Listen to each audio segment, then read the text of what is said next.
And we are live. It is Saturday, it has just gone 8 o'clock, and we are back once again with some more Doctor Who. And this week we are doing The Face of Evil. And with me, of course, is Chris. Say hello, Chris. Hello, Chris. There we go. So this week we are doing The Face of Evil with Tom Baker and Louise Jameson. It's the introduction of a new companion. It's the start of sort of a new year. This was broadcast in January 1977. So, it's an interesting story. It's an amalgam story though. It's like a lot of Doctor Who. They've kind of robbed it from other places. They've pinched things from other places and have put together their own sort of spin on this story. I'm gonna ask what you think of this before we even begin, or what you remember of it.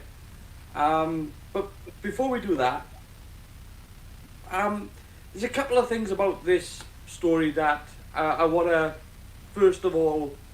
I tell you what, you tell me what you think before we begin, and then I'll get into it because it's. I remember. I like the way they introduced Leela. Mm-hmm. I like the way her tribe's called the Sever Team, and obviously it's as the episode goes on, it's a play on the Survey Team. Yeah. I know you're not keen on the Studio Forest and that, whereas me, I've never looked at it and thought of it about that. So it's going to be you pointing that out to me and me noticing tonight. Because when it comes to classic Doctor Who, Mm-hmm. I totally switch my brain off to the scenery and the effects, unless it's something like the Panopticon, which is really like in your face, brilliant. I totally switch off to it. So I only notice these things when you ruin it for me. Right. So I'm gonna say something now that's gonna catch you by surprise. I quite like the forest in this. Oh my god! I don't know if I can take this. Right. So here's the thing. The reason why I think that I was you were probably kind of expect me to rag on the fact that they're using aircon piping and things like that to make this alien planet. Here's the thing: they could have just opened up the back doors of the Alien Studio and just shot out the back, because there's a forest, a park, like right outside the back of the studios. So they could have done that, but the reason why I'm not going to rag on this particular part of the story is because of how much actually takes place inside this forest. And for that, you cannot shoot outside in UK. You can't. If you imagine you've got a 1970s truck equipment and all this stuff to cart around, and you're gonna shoot a 4-part episode outdoors. Because bear in mind, there's nothing. Not even the Sever Team camp is outdoors as well, and there's a cliff face. There's all this rockery stuff. There's an entire forest. We don't have the weather system to support 8 weeks of filming. Yeah, we just don't have it. There's and 76 going into 77. 76 was sort of like the hot year, the hot summer. So it was extremely hot weather. I vaguely remember it. And then coming to the end of September, it was storm season then. It was just like when it started raining, it didn't stop.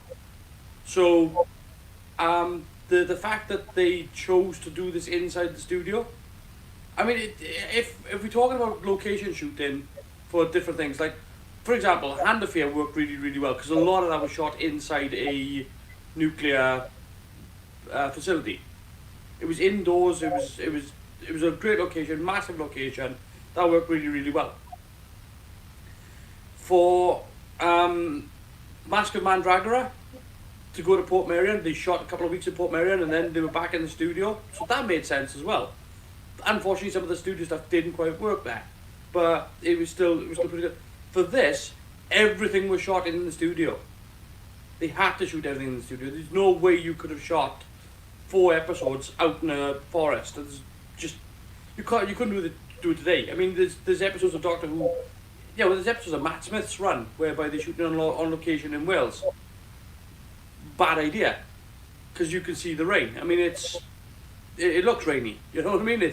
That's so the fact that they put together a forest inside Ealing Studios, and the fact that I mean, yeah, it was done on a BBC budget. It's a BBC budget TV studio forest, but they didn't try to overdo it. Like, if there's nothing to show, they just left it black, and that helps with you, because when you're thinking of the forest, you're thinking of it with all the trees and all the webbing and the bushes and all these piping around and the sandy floor.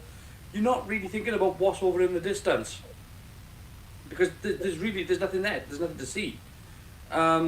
So production value wise, yeah, they could have gone on location, but Christ knows how long it would have taken to have filmed, because you had no control over the weather. You've got no control. You have to be on location at a certain time of the day. You can only be on there till like 5 o'clock in the evening. Before you lose the light, then you're gonna have to do something else. So that's restricting your production. And again, you can't do that for. If they'd only done it for like one episode, I would be like, yeah, that's shit. To do that for one episode would be just go to a forest. Whereas with this, they were looking at going to a forest, but then they changed their mind to a studio for production reasons, because you're doing a whole 4 episodes in a forest. So while you might think I'm going to rag on this, I'm actually not. I think they actually did a pretty good job. And look, I've seen episodes of Star Trek of the Next Generation, Deep Space Nine, Voyager that look worse than the set.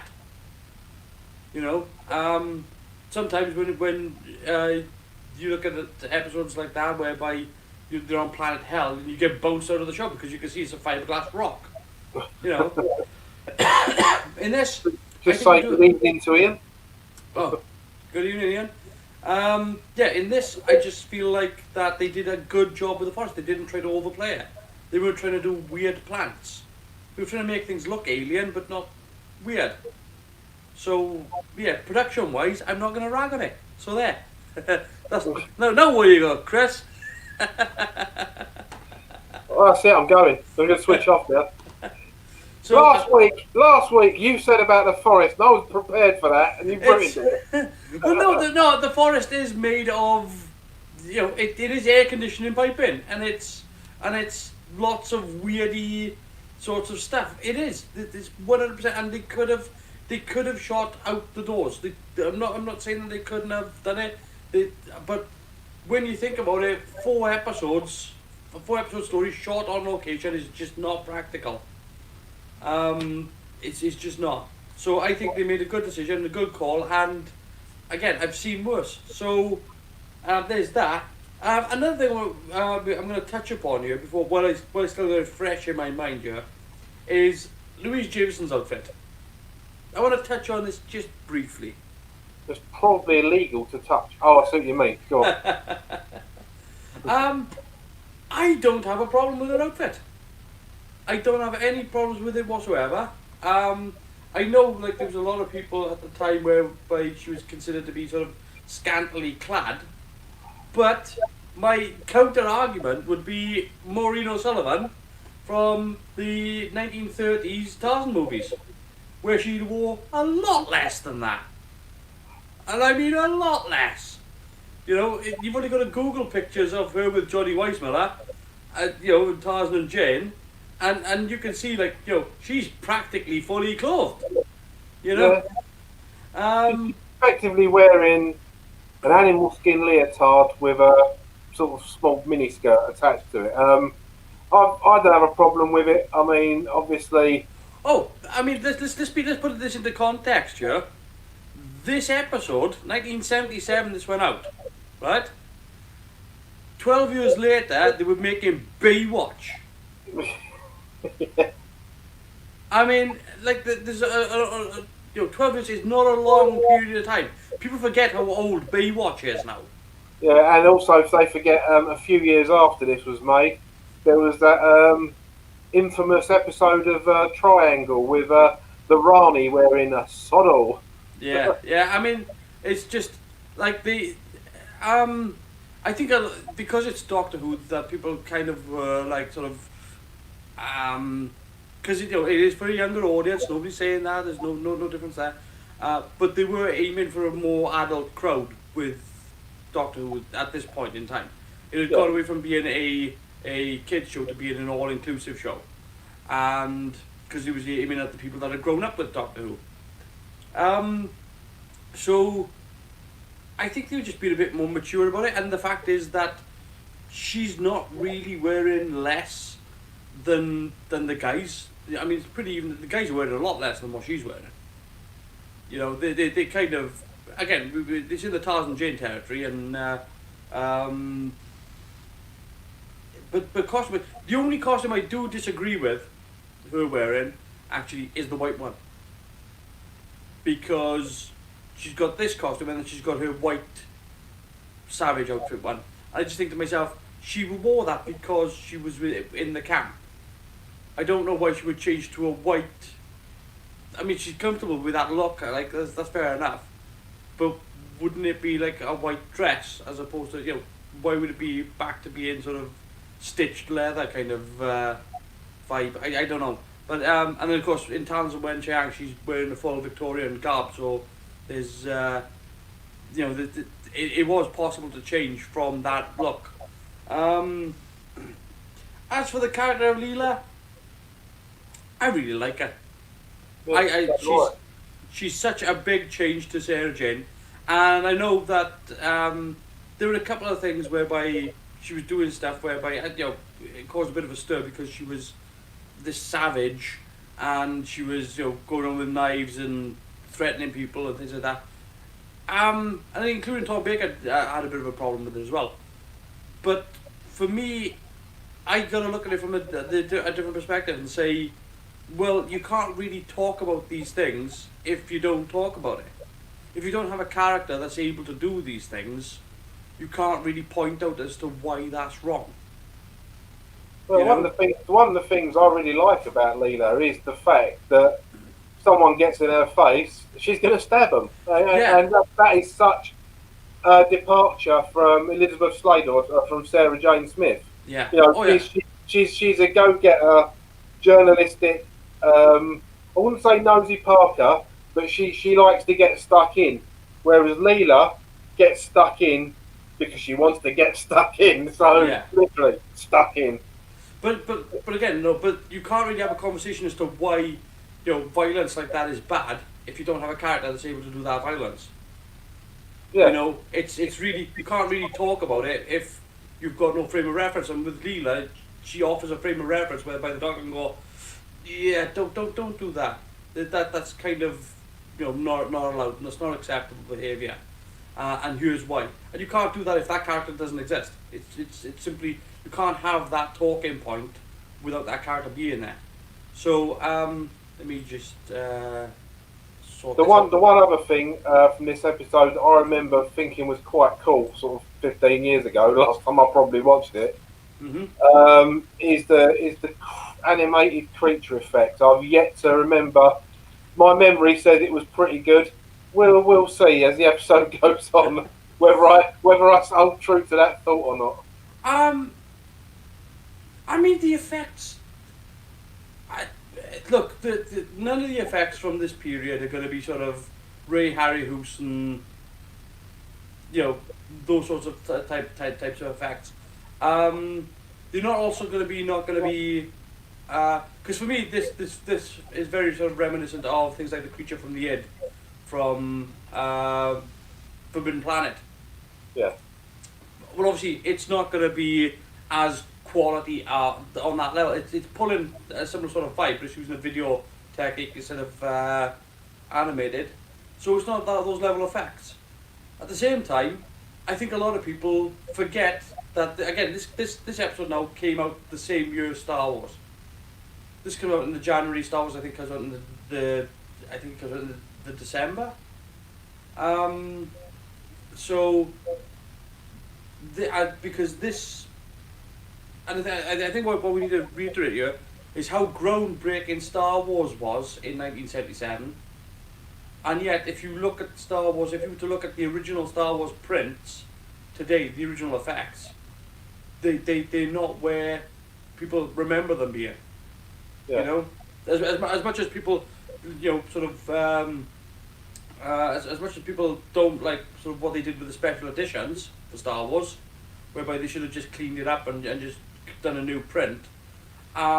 If you were to watch the original prints, I think you'd be shocked at just how rough and how much your brain has tricked you into thinking it was brilliant. Oh, absolutely. I've got the special editions on Blu-ray. I don't care what there is films. You can do what you like as long as the story's pretty much the same. I didn't really care. I've got I think they're DVD rips of the original theatrical versions of Star Wars, Empire, and Jedi. Mm-hmm. Some of them effects. Oh yeah, I mean look. They literally look like 2D blue screen affairs, which is what they were. Yeah, I mean there are times whereby TIE fighters are flying around and you can see the matte box around the TIE fighter. Yeah. It's the memory tricks people into thinking that it's better than it was. And I think with this, what we're going to see here is just how good a quality of production. Like I said, I've given this planet surface a pass, this forest a pass, right? Because it's an entire production. It's an entire studio at Ealing, just filled with this production. And I think, obviously, the lighting is studio lighting. It's not going to look the same as if they built it outdoors. But again, British films don't have, and British TV shows don't have the weather to do it. Unless you plan on making a film that's grim, dark, and in pissing down rain, you're kind of stuck. If you want, an arid planet surface, you've got to go elsewhere. When they done Planet of Fire, they had to go to bloody Lanzarote, to shoot. Well, I mean, I did hear for this production they were going to go to Tunisia for the planet, but apparently he was busy doing something else. Well, it's funny you should mention that, because speaking of Star Wars, and we've already mentioned that, this episode also has another Star Wars connection with Leslie Schofield. And Leslie Schofield, who plays the commander in episode 4, literally was coming off his scenes with Peter Cushing, coming off the set. The next day, he was going into studio to film this. So, I mean, there's a lot. If you look at any sort of British acting CV from the 1970s, a lot are going to say Doctor Who and then Star Wars. Pretty much, if you look at the cast of Star Wars, there's going to be a Doctor Who somewhere down the list there, Yeah, and then a couple of years later, they'd add Blake Seven to their CV. Well, especially Leslie Schofield, because I was going to bring that up, because Leslie Schofield, I mean, he doesn't really do wholesome characters. Nope. And in Blake Seven, I mean, one of the things I love about Blake Seven is how harsh it can be. And particularly season 1. Season 1 of Blake Seven, I think, is some of the best sci-fi writing I've ever seen. It really is. Even today, but especially today. In fact, especially today, it's one of the best sci-fis. If they were to remake it now, they'd have to push the boat out to make it as really as much of a punch in the nose as Blake Seven was then. Because they won't be able to make it now, mate. It'd lose everything because they'd have to change all the characters. Well, Leslie Schofield's character of Commander Riker in Blake Seven was a rapist. Yeah. I mean, he was a guy who was raping people that he was imprisoning. I mean, it's not. And again, you can't really have this conversation about these sorts of things. This about brutality, about the treatment of prisoners, about torture, without having a character like him. The fact that they had Leslie Schofield to do it was just because he's always done that type of. I mean, I say always done. He was in EastEnders for like 150 episodes, something like that. So he wasn't quite always. But I mean, in this time period whereby he was doing, the 70s were good to him, no doubt, but he always seemed to play villainous characters, But yeah, to do sort of Star Wars this and Blake 7 one after the other, as well, I think was yeah, I think the 70s served him well. So Definitely. anyway, I'm gonna drink my juice and we're gonna get on with doing some Doctor Who. Unless you got any more to add before we start. No, not at all, mate. I think we've covered it. We've covered the Star Wars and Blake 7 link. I thought I was going to be really clever with. Well, again, Leslie Schofield was also in Doctor Who previously in the War Games, whereby he played a Civil War soldier. So he'd been in Doctor Who before. This is his second time, and he was doing Star Wars at the same time. And after this, he does Blake 7. So he's really sort of, dipping his toe in the sci-fi. Certainly is. Anyway, let's make a start in 3, 2, 1. Bingo! There we go. I'm gonna get some protein on my neck. Chocolate flavour.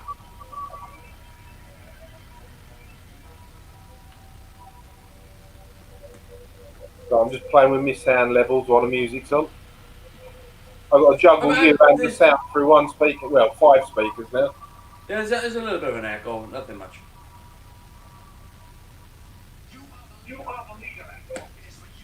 Well, that is low. I can hear that.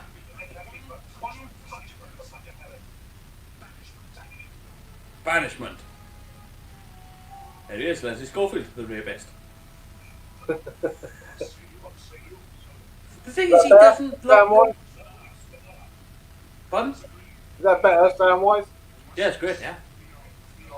So, I remember seeing this a long time ago, and it always confused me because, like, I could never work out what was wrong with the Louise Jameson, and it was just the simple fact that she's got red contacts in to make her eyes go brown, and that's all it is. And I think there are scenes later on in Doctor Who where they've got to put them in. So.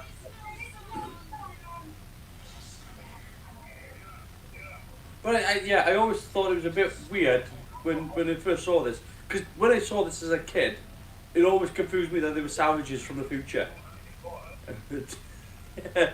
Yeah, I mean, I must admit, every time I've watched this story, I've wondered if I've started at episode 2 because of it starting the way it starts. It just jumps straight in.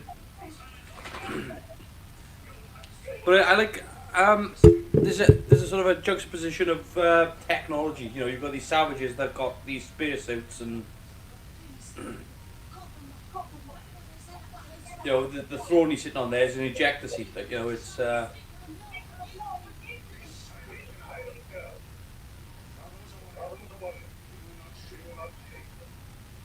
Don't hit the red button.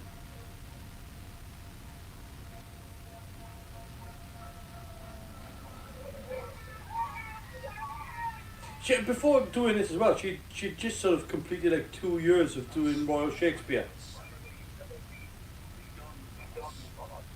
Now there's a lot of people who come from the sort of the Royal Shakespeare company and that end up doing Doctor Who.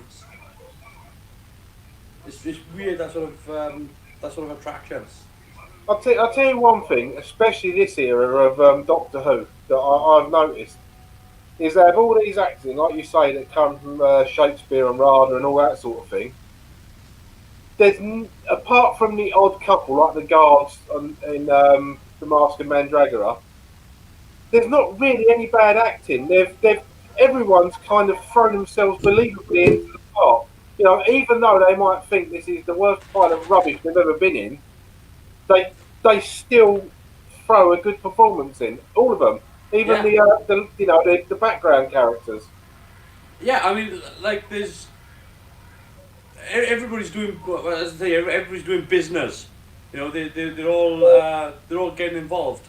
So and there's a small thing there now that I tend to think goes missing from a lot of Doctor Who. Most modern stuff is that they're not very good at putting planets together, which is why I'm not bragging on this, because there's creatures in this that are moving on the planet which you don't normally see. You know, if you think of modern Doctor Who, you can't think, oh, when they go to a new planet, you don't find a I hate this fourth wall break shit. I just hate it.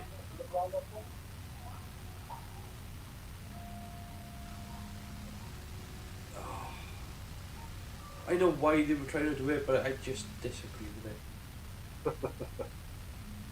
It's just kind of like he's trying to include the audience, make the audience the other companion, like, you know. See the forest, you can see, look, it's aircon piping, but it really works for the environment. Yeah.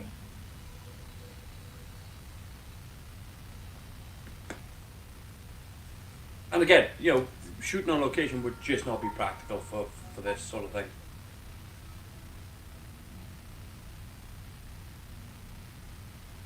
Oh, Again. bloody hell, nipples. Oh, that's not right. Can't be having that.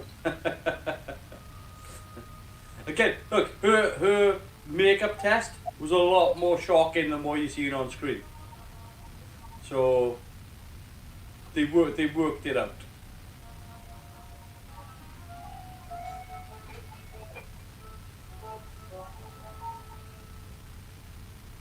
Wouldn't be able to do that these days. Probably not.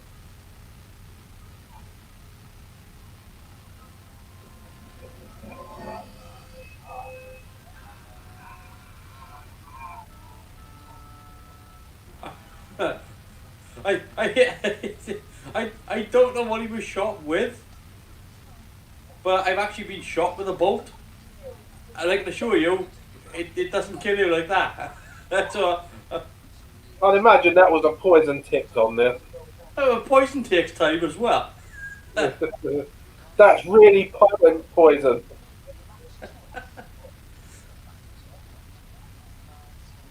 It's just it bugs me when things like that happen in shows.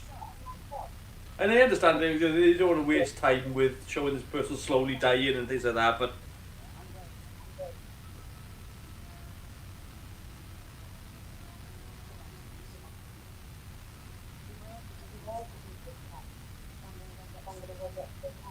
yeah, she was a really pretty thing, wasn't she?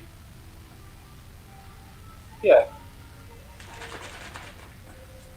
That's the bad action to do after you've just said that, by the way, mate.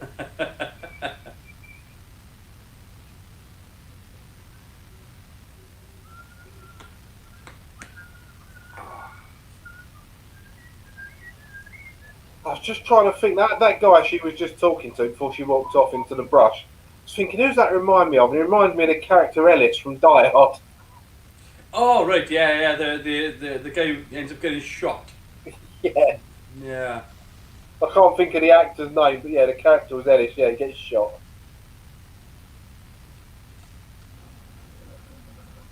Now, here's an interesting thing.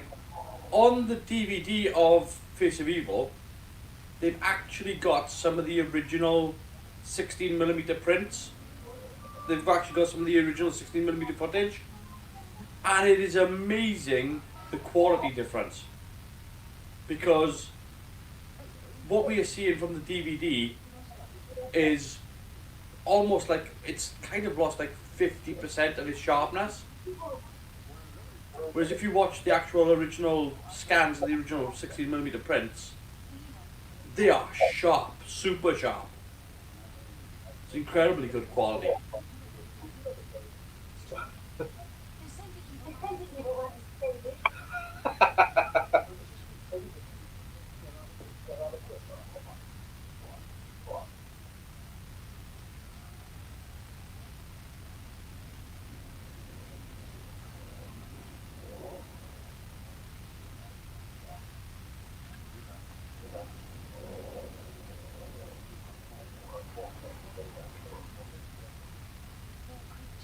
Now, from the last week's costume now to this week's costume, he's kind of changed again, and he's gone more with the plaid jacket again.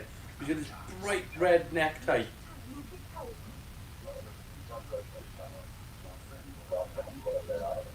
So it's good that his costume sort of keeps evolving.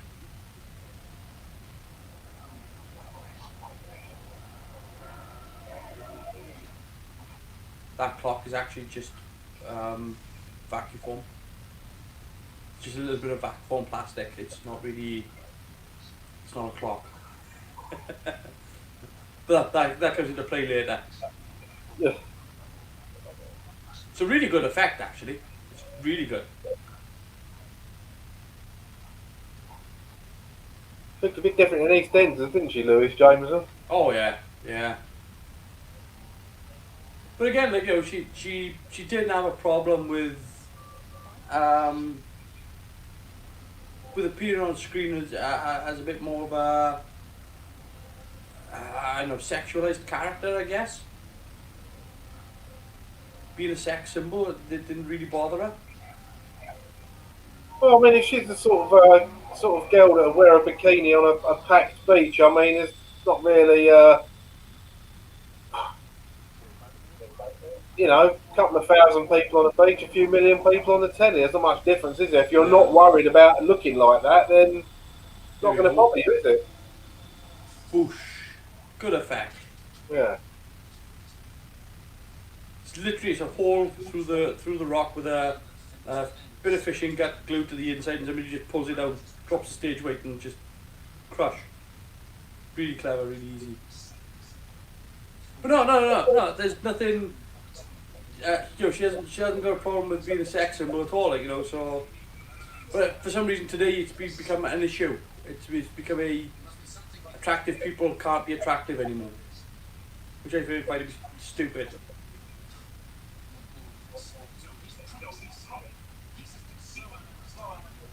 You can't fancy people anymore because of the way they look. It's just absurd. No, I mean, unless it's a production produced by a famous family from, I'm not going to give any names, from America, who may or may not be in prison now, then you know pretty much a lot of the girls that were in this weren't, you ain't going to be in it if you don't do this sort of thing. That's as much as I'm going to say on it, you know what I mean? Yeah. But no, I mean, like today, you know, it's kind of shunned for, you know, people sort of, they call it sexual exploitation when, you know, yeah, okay, there's that side of it, but also sex sells. Yeah, I'm sure back in the 70s, every week when Louise Jameson checked her bank balance, I bet she thought, damn, I wish I didn't have to wear that bikini or that leotard. I'm sure she was more than gutted. I mean, she probably didn't get paid as much as Tom Baker. No. I won't lie and say that men and women's wages have been equal. There's no way she got paid as much as Tom Baker. But I'm sure when she looked at her bank balance, she was getting more than my mum that was working for Spears Games or something like that. You know what I mean? Yeah. Again, she's not exactly wearing more than the guys. Anyway, the guys are kind of. Well, the guys are nips out, aren't they? Yeah. I think it's just the fact that she's kind of fit, you know. Yeah, in fact, her costume that she's wearing now is pretty much, I can't remember the character's name. No different to the Wonder Woman clone on The Boys. It's exactly the same outfit almost. Mhm. You know the one I mean? Mhm. And that's a modern program. Bloody good one, but it's a modern program. Yeah.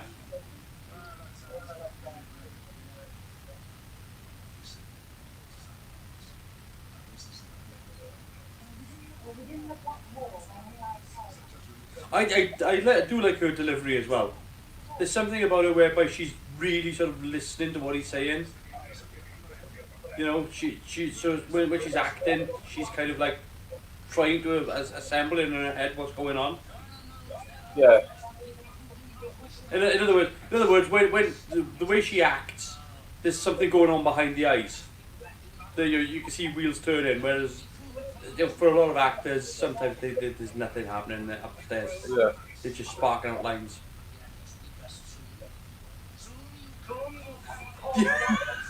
So the only thing I would say, right? They've done this production now where they've built this massive forest. They've built this thing. They've got these costumes to make these people look like savages. They've taken some modern technology and integrated in all this stuff. They've got all these people dressed this way and they're all scruffed up and everything. Look at the priest, he's got the best trimmed beard I've ever seen. It's immaculate. Look at that.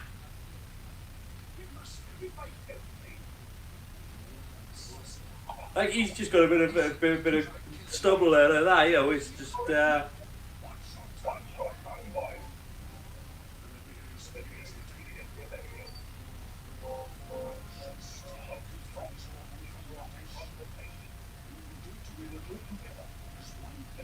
interesting story though, the fact that they've decided to have Zoanna kind of try to form two super races. And he's taking two different approaches with it, with the Tesh and the 17.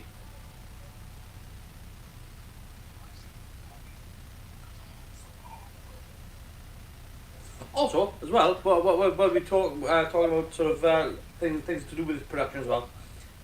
Interesting note, even though this was shot in Alien Studios, they still decided to shoot a single camera. Yeah. So this was all shot on a single camera with the lighting setup, and then just shoot a take, move the camera, shoot another take, move the camera, and done that way. Just repeat the scene over and over. So it's kind of built in the edit. That was either very good shooting or very bad. Either way, I forgot that. Why did you do that?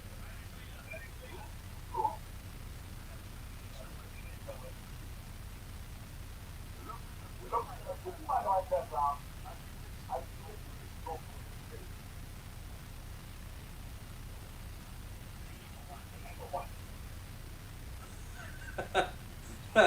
I think he done that a bit quick. That whole thing. Because he just really slapped himself in the face. The evil one!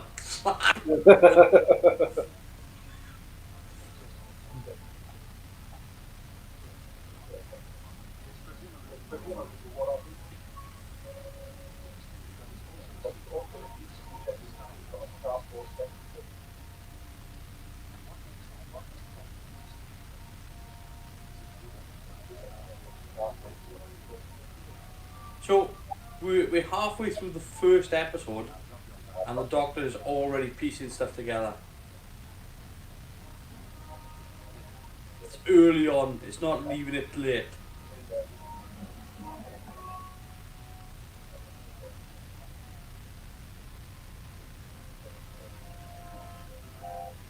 He apparently got into trouble for his jelly baby use in this. Why?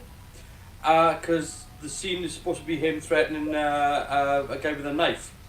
And the Doctor, he said the Doctor wouldn't threaten people with a knife, he threatened them with a jelly baby.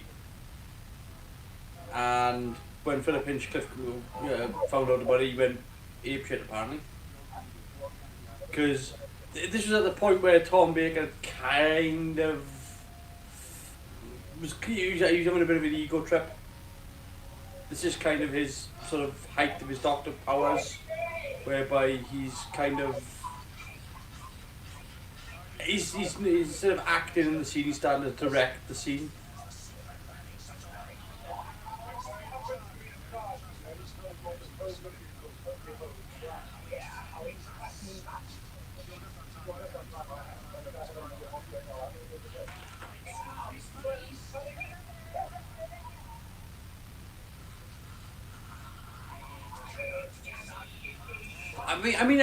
I'm thinking about this now from a sort of retrospective point of view, because I know what's going on.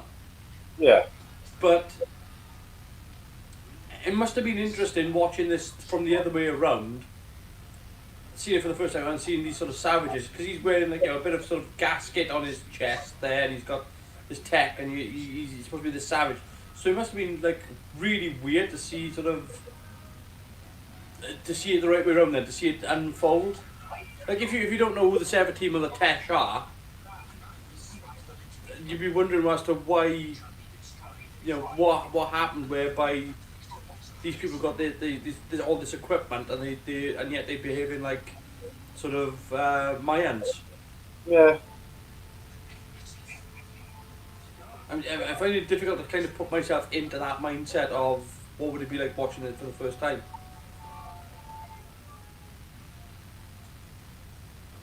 To be fair, though, what you were saying about the knife and jelly baby, Tom Baker was right.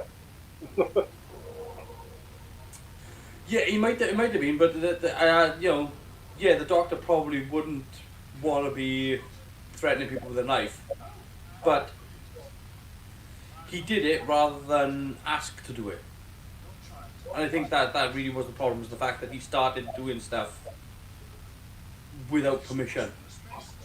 Uh, yeah, but on the flip side as well, that's kind of what made Tom Doctor so good as well, is the fact that he was like the Doctor Who version of Eric Morecambe. Yeah, but I mean, you've got to look at it from the production standpoint of, you know, if your actor isn't doing what you're asking your actor to do, you know, where do you go, like? You can't let them, you can't let them sort of run amok, like. No, it's true. But it is Tom Baker. I don't think it's that bad at the end of the day, but I mean, you're going to kind of understand Philip Hinchcliffe's point of view of, Oh yeah, definitely. you know, that's not what was in the script, that's not what he was supposed to have done. Unfortunately, thanks to drownings in water, Hinchcliffe was gone by the end of the series, weren't he? So Yeah. Yeah.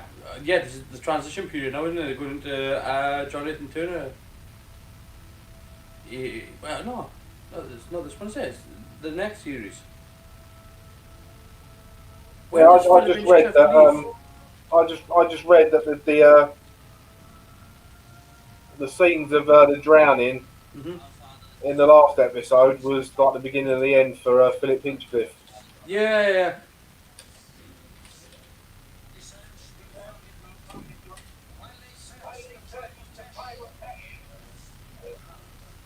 I'm just having a quick look here.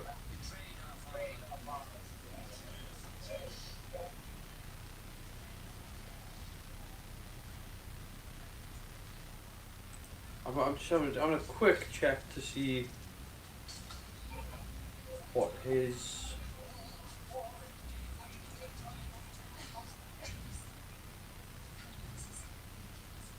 Doctor Who producer Townsend weren't you? Looks like it was his last one.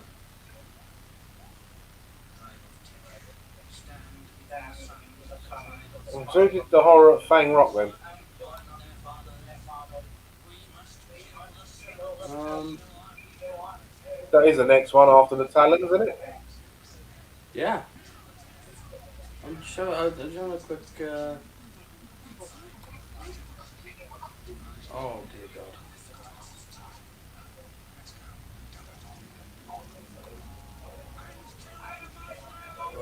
What would that be? Season 15, isn't it?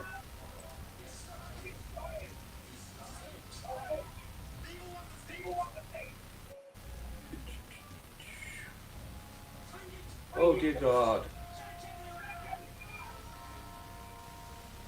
I've made a terrible, terrible mistake. What have you done? I've clicked on a button that's opened up every episode of Doctor Who since season 26. Yeah, that's not your best move. No, it's not. No, I can't close the buggers. Uh,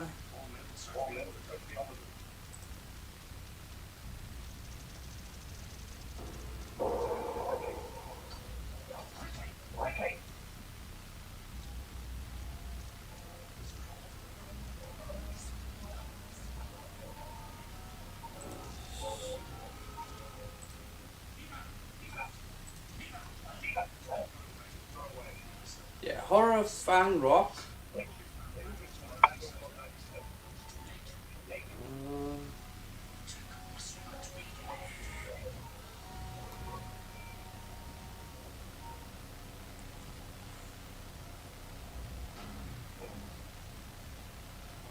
Andy Russell, Rita Terrence Dix, Tom Baker, Forecast. Let's look.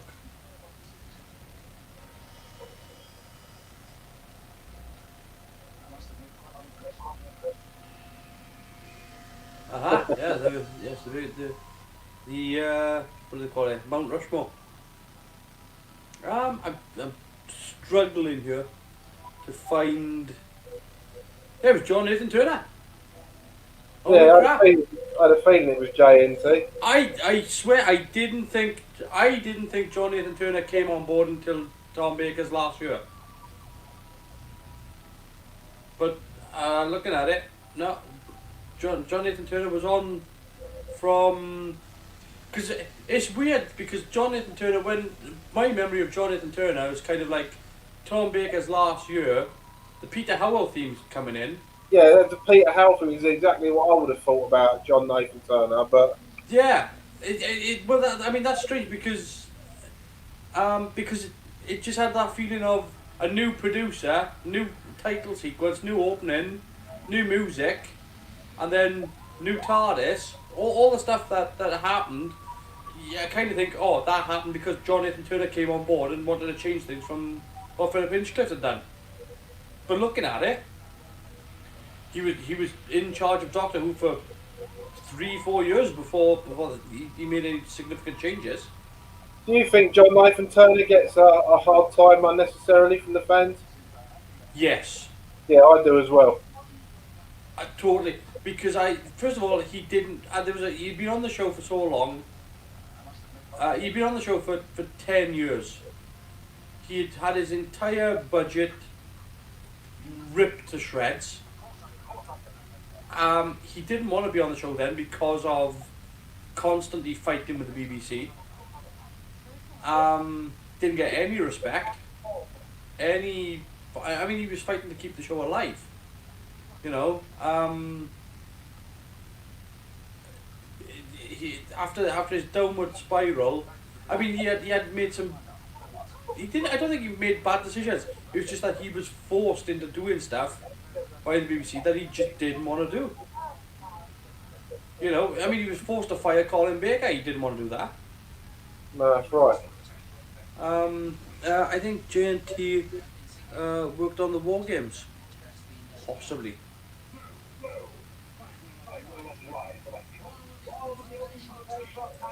But let me have a quick.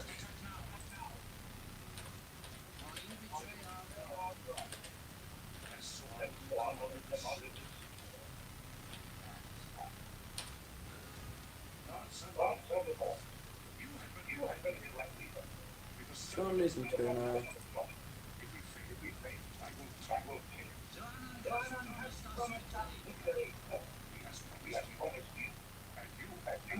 He also made something called Kanan and Company. Oh God.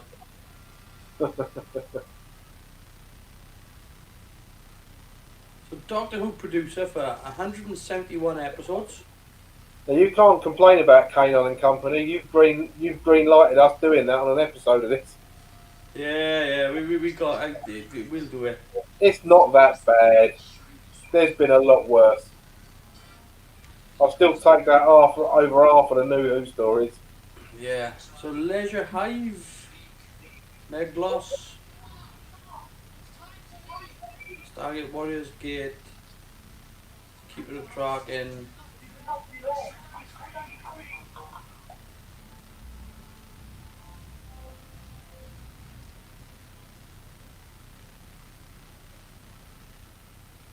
That boy's practically got no pants on.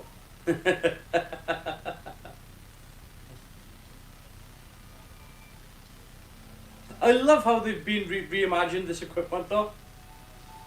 Like the space glove with the helmet and things like that. It's a space glove and loads of different gaskets, isn't it? Yeah.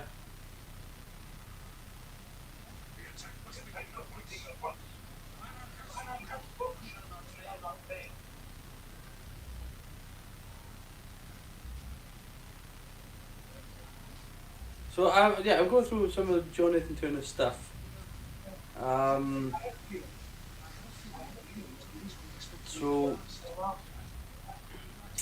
yeah, I mean, I think he gets a rough, because like the Leisure Hive, Meglos, Full Circle, State of Decay, Warriors Gate, Keeper of Traken, Lecopolis.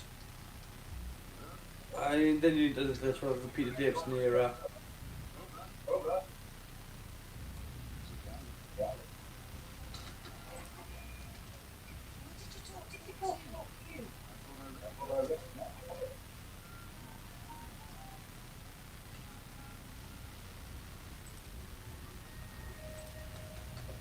Yeah, I think it would have been very, very difficult for JNT to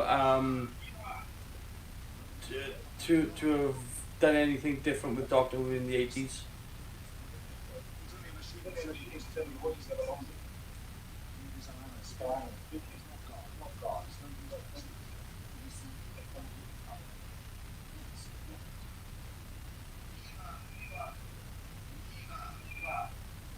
I like the fact that they've made this sort of space helmet with a mohawk type thing with the springs. It's really cool. It is kind of cool. It's very sort of Mad Max.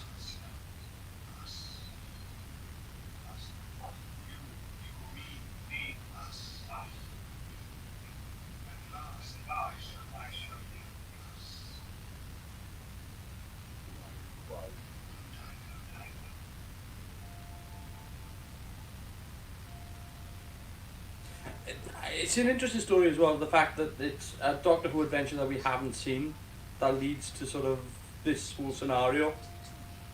Yeah.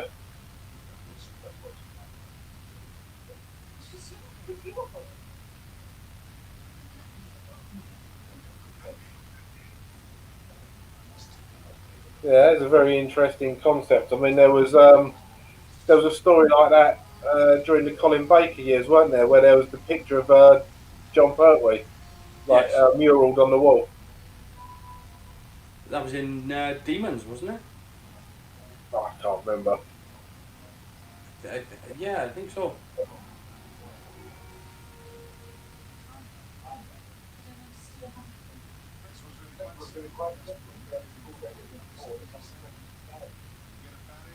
Again, the visuals aren't that bad for the time period.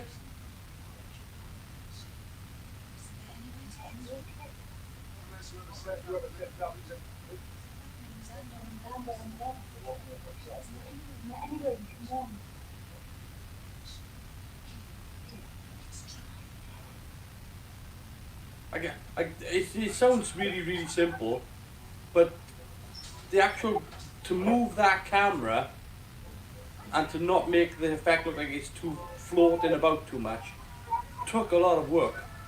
Yeah. If you move that camera and that wall stays where it is, then it just looks like a flat plane. So the effects that they are putting in here, they can look a little hokey, but they're not the worst.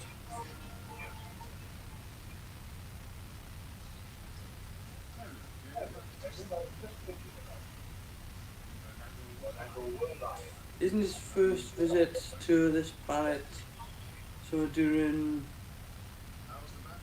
or what, was he still unstable? I have no idea. Not me either.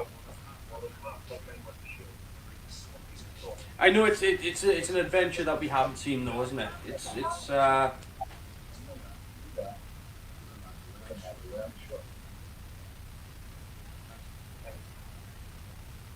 what he does with Zoanon and all that. I don't ever recall seeing the adventure anyway.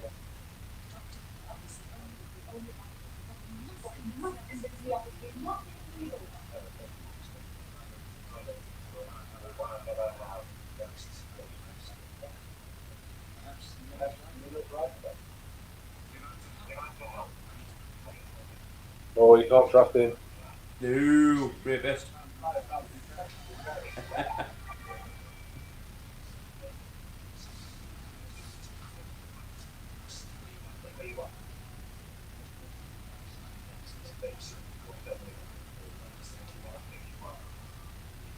Again, I don't like the sort of instant paralysis thing. There should be a little bit of movement lead up to sort of paralysis as opposed to just like stab. Oh no, frozen dead. Like your blood flow doesn't work that fast. It's about 30 seconds to sort of circulate the body. Yeah, but science fiction, man. I know. He'll be telling me next you don't believe people can fly around in time machines. It depends on the time machine.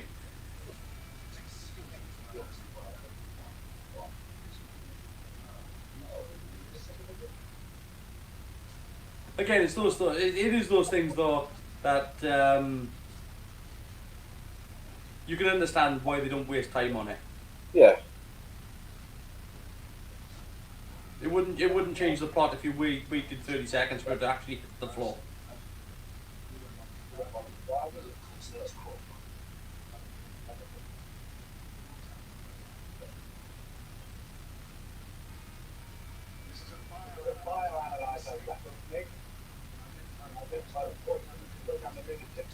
The Doctor doing technical stuff? No, nay. Normally it's just a wave of a sonic screwdriver, isn't it? It is now. Dip the sonic screwdriver in something.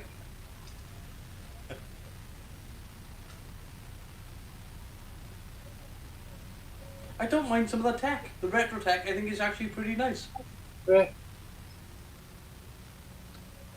Having been watching The Expanse over the last week or so, that's more like the sort of tech I'd expect.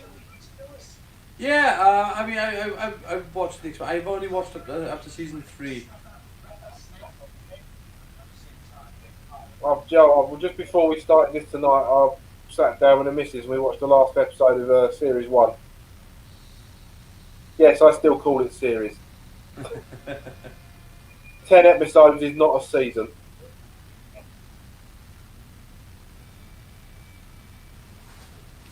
It took all season to make it.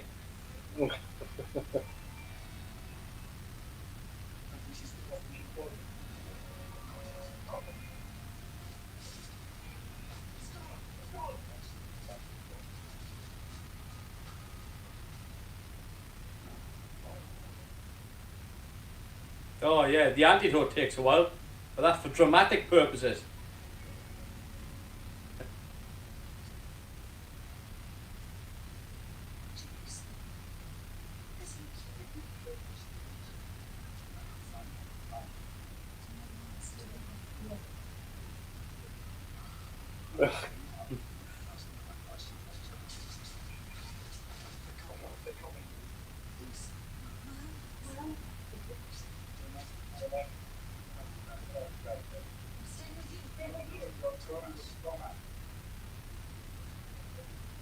So apparently he was going to have a larger part in the story, but they decided that they were going to shrink his part down to allow for more Leela.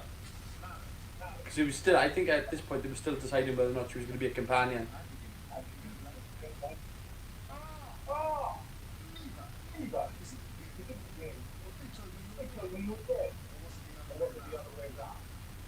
You come in looking like a shambles.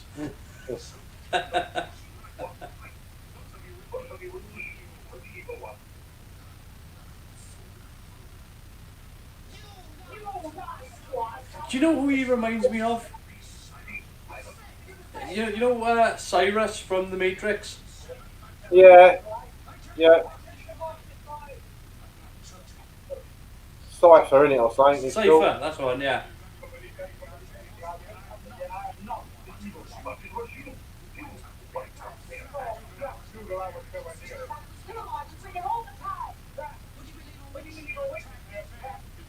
Yeah, again, that's the other thing about this story as well, is that they wanted to give Leela witch powers. And I was just like, no, she's not. But one thing I'm going to do, I'm going to use the word flapdoodle a lot more in conversation.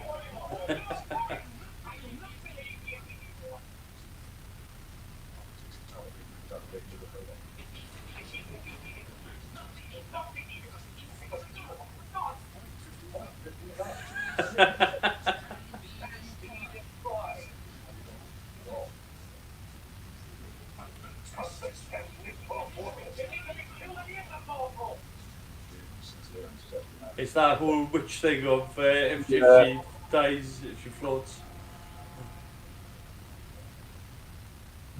It's nice to see creatures though, as well.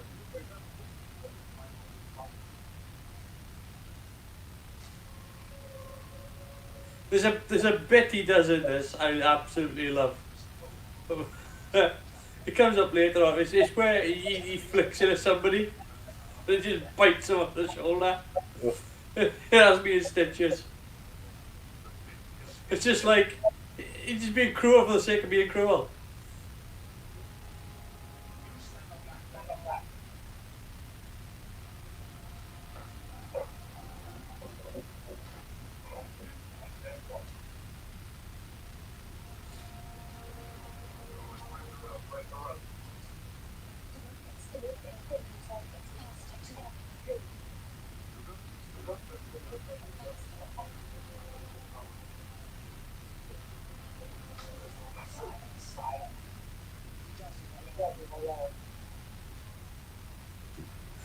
The most least intimidating.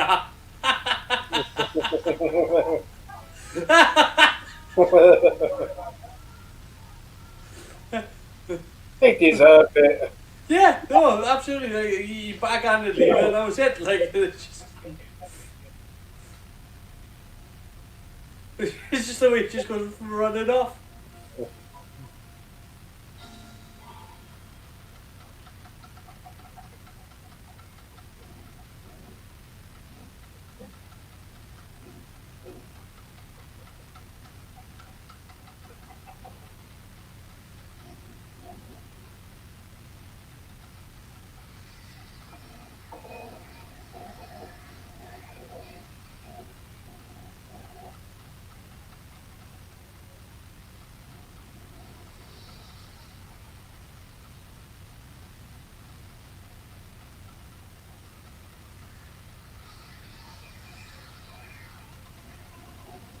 See, it's not bad set design.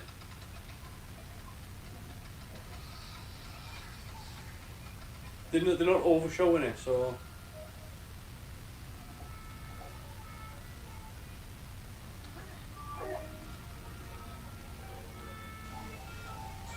Headbutt to the nuts.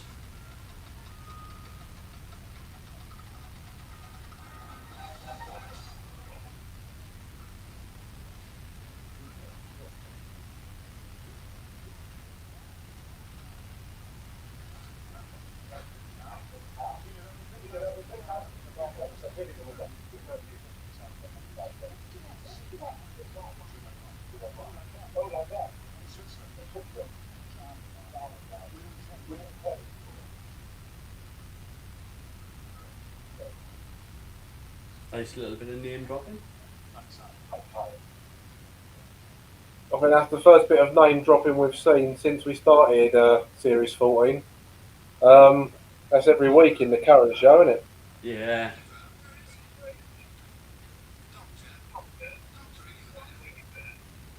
I you know, sometimes I think that when they done it with other characters, other incarnations of the Doctor, sometimes they would actually have a show rather than a tell. Yeah. But with H.G. Wells, they introduced the character of H.G. Wells into Doctor Who, as opposed to just having to talk about H.G. Wells.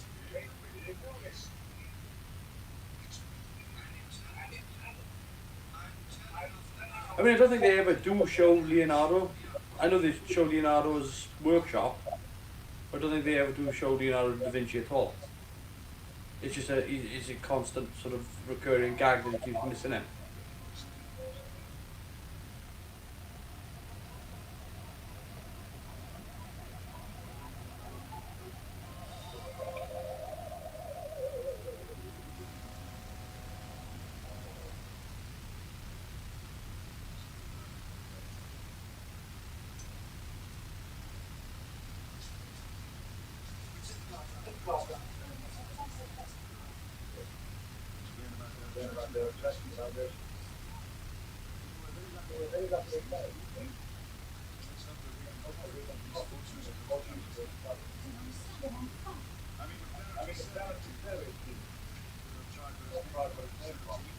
There we go. And there's the exposition.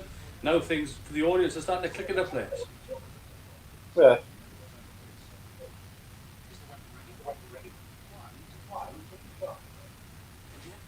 So yeah, this is the one thing I don't like about this episode in this production, is that of all the stuff that they've done, which has been very, very good, the ray gun effect is bloody terrible.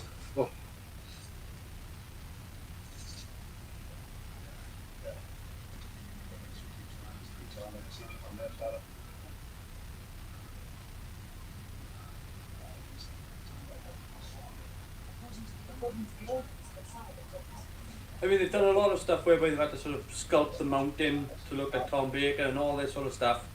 They've had to build all the forests, they've gone to all this extent, they've done all this sort of beautiful, really well done blue screen effects and colour separation overlay effects. It all looks good! And then they bugger it up by having a stupid ray gun effect.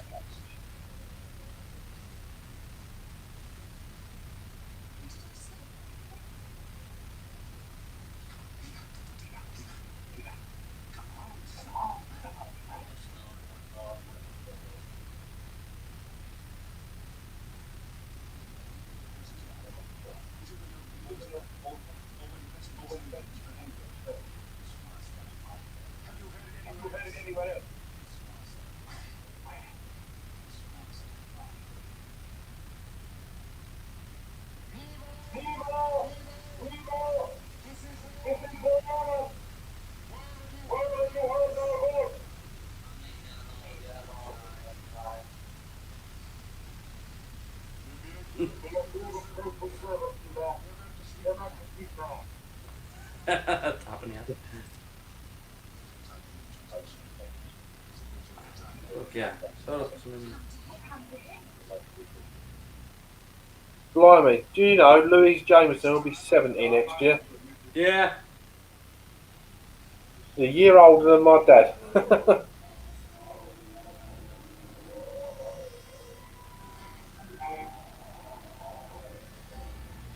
Yeah, I'm gonna quick look for some. There's no way that gong makes that noise. No, that sound I expect to carry on film star.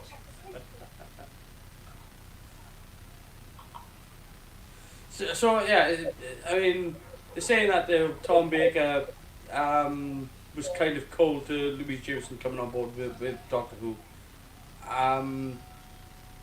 See that effect, that looks pretty good. They've still got that statue actually. Have they? Yeah, this still exists, and the all the sort of surrounding. It's about this big.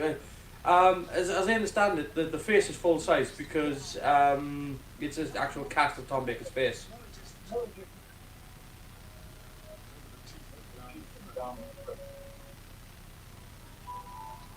So, but yeah, no, that still exists. It's on display somewhere. I think the Doctor Who exhibit. But yeah, they say that you know Tom Baker was frosty to sort of Louise Jameson coming on board because he didn't really want another companion. But you know, he was told that Leela was only going to appear in 3 episodes or 3 stories. So he was like, oh, okay, fair enough. But then obviously the relationship massively improved. So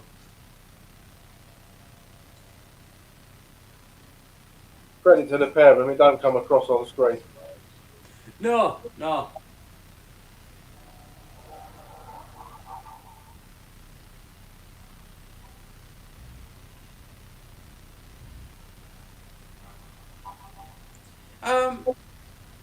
So yeah, I mean, I know some people point out the fact that this is very similar to the story of Star Trek for The World is Hollow and I Have Touched the Sky. It's got those sorts of influences to it.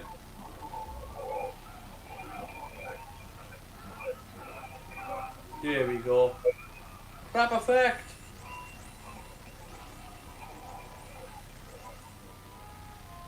I think the only thing that was really crap about that was the fact that it didn't move as the gun was moving.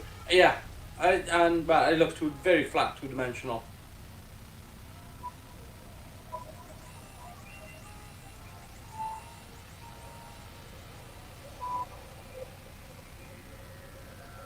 That's a weird cliffhanger. Yeah, it's a very weird cliffhanger. Yeah, no, the thing is they've done better ray gun effects.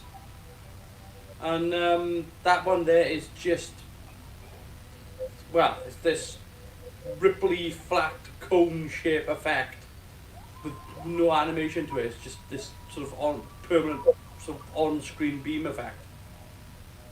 They could have done something much better.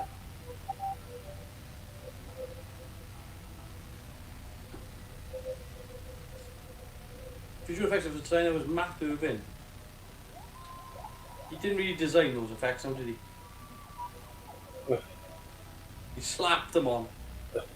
Yeah. You know, in fairness though, like I said, they quite often the colour separation and the matte in effects are normally pretty good. Obviously, you can see that they matted in, but you know, we're dealing with 42-year-old technology, 44 at this point.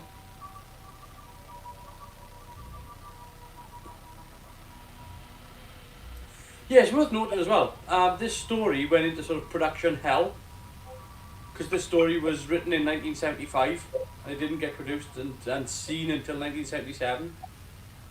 So it spent 3 years going through rewrite after rewrite after rewrite before it actually made itself to the screen.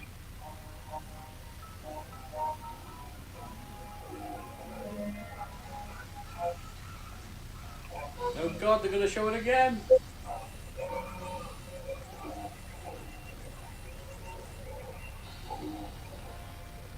You could have pointed that gun behind him and he would have still shot him.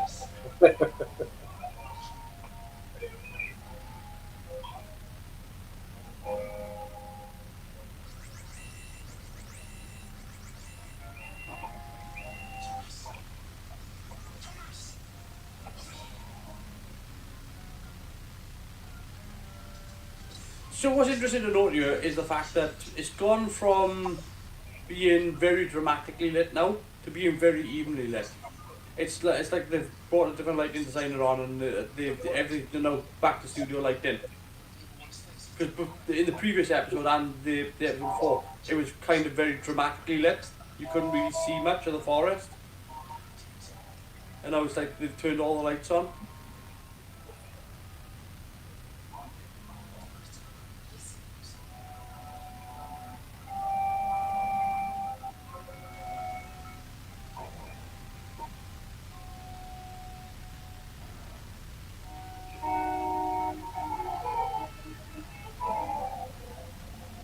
Oh, I've closed the thing. I wonder if it's Dudley Simpson that's done the score for this. Yeah, I think so far the score's been alright. It's quite good.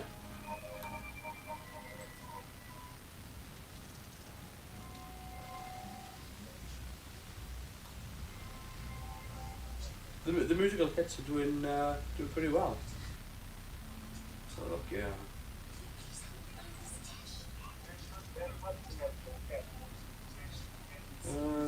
Music. Dudley Simpson, yeah. Instant music.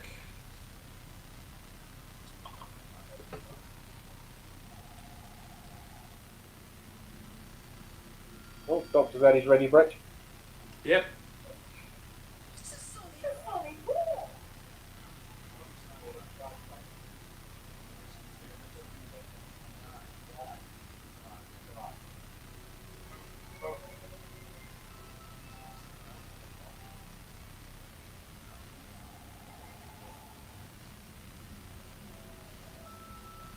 So it's interesting to note, right, that even today we can't do that sort of effect, that sort of visual effect with long hair because it'll always show fringing. Yeah. The only time you can do it, and this is going back a long time, is to use the sodium vapor technique. And sodium vapor works. The only time you can use it, the only time it has been used actually, is by on Disney films, because they're the ones who invented the camera, which requires a prismatic beam splitter, and they can't manufacture the crystal. They can't manufacture the same crystal. They tried thousands and thousands of times. They can't manufacture the right prism for it. And that's why it doesn't exist anymore. It's too expensive. So the camera still exists, but the only time it was used, it was developed for Mary Poppins.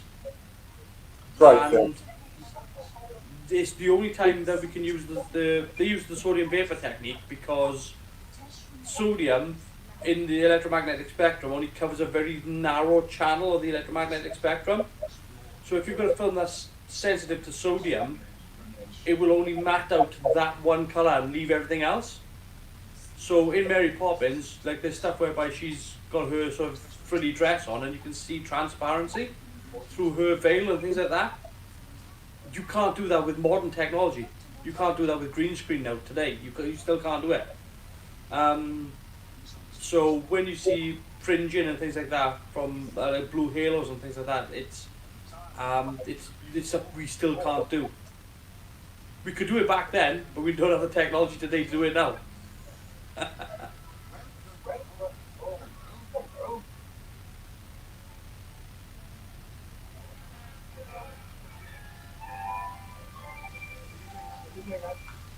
I mean,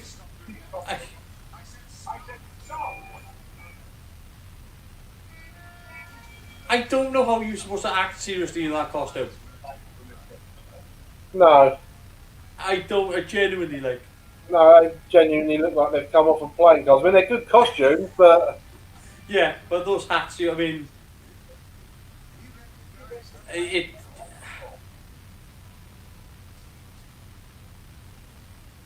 It's panto season in Doctor Who.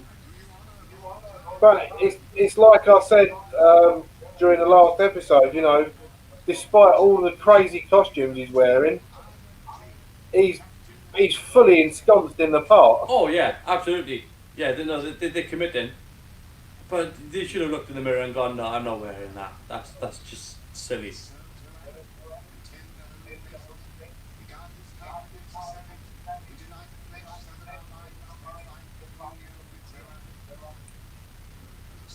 There's enough times where sci-fi, enough places where sci-fi goes where you don't need all the sequins as well as the buttons and the ruffles.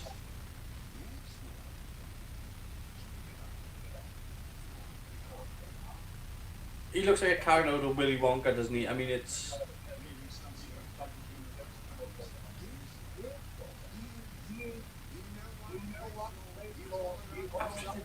There is.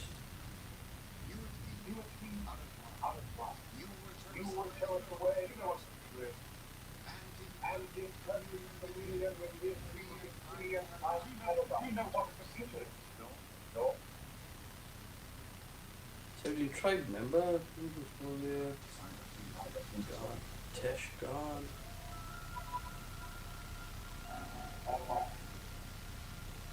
I can't even see him listed.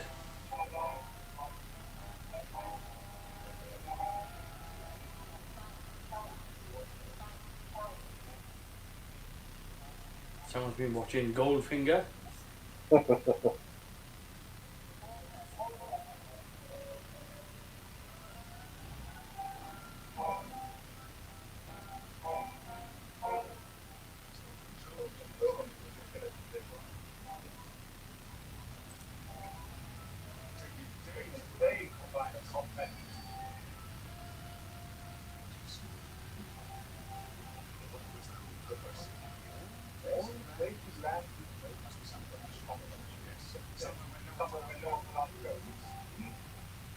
Now, if I remember rightly, they've done sort of weird corridors on this ship, whereby there's a lot of sort of triangle shapes thrown in, whereby they sort of go up, around and down.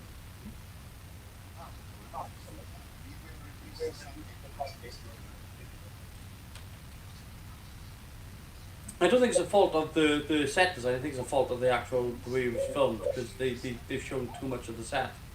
Yeah.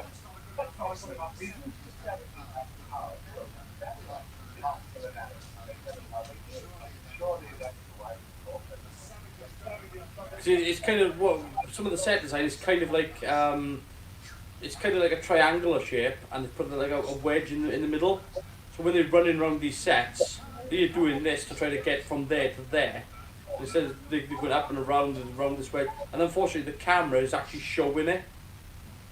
And it's at a time whereby you kind of go in, you know, Doctor Who is sort of popular for running up and down corridors and then they make these really bum corridors.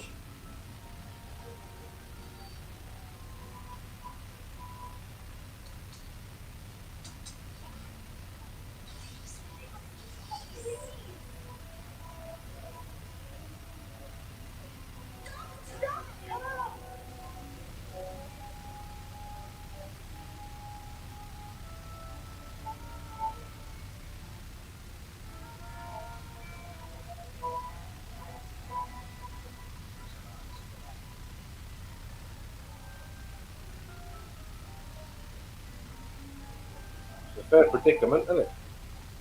Yeah, it is, but it's just lucky that he woke up in time.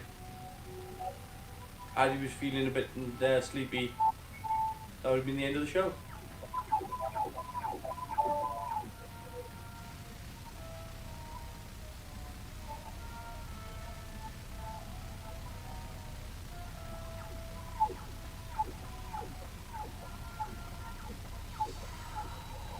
There we go, and that's the end of that matter.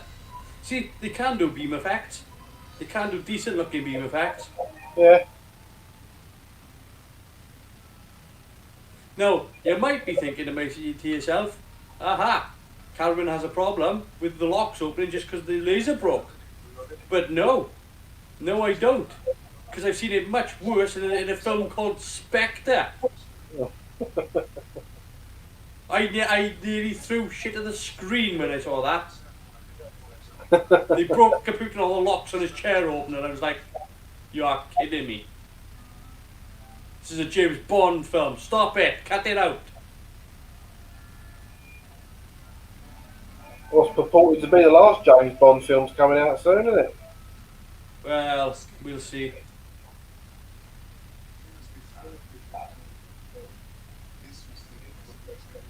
I don't think it will be. I think they'll be looking at it and going, oh, look, we're making tons of money. Well, we'll see what they do about having a new 007 that's not James Bond, but We'll see how it goes, isn't it? You know. Yeah. But, I mean, like, I think if you carry on the story, there's nothing wrong. But I think most people would be like, just create a new character. So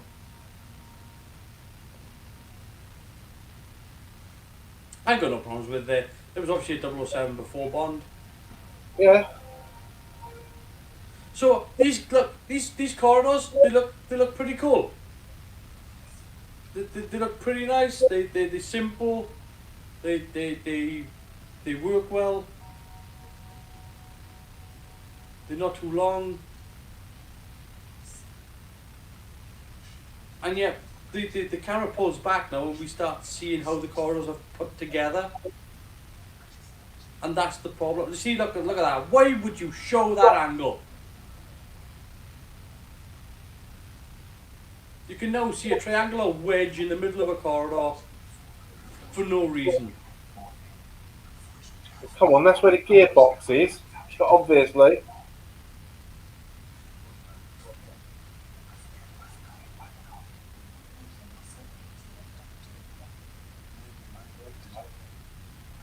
Like, obviously, like, you know, the guy who designed the sets designed them that way so that there was a lot of corners and things so they could hide how small of a space you're shooting in. You know? So you can make something look a lot bigger by having a lot more nooks and crannies. By showing the nooks and crannies, you're showing how small the space is.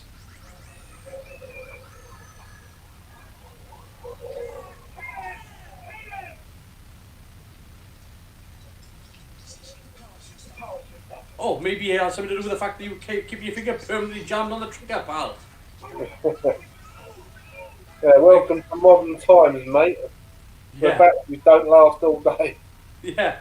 Instead of on, off, on, off, on, off, it was just like on. Oh, it run low, did it? Oh, okay.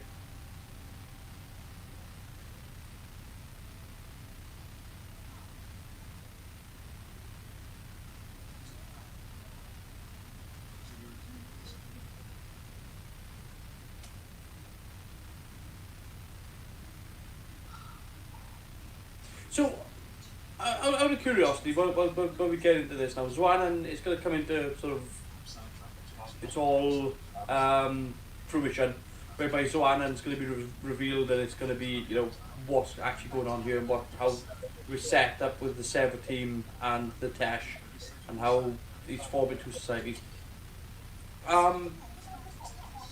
With it being part of the responsibility of the Doctor, because he sort of brought it on himself, and this is the second time this series now that the Doctor's done something which has come back and bit him in the ass.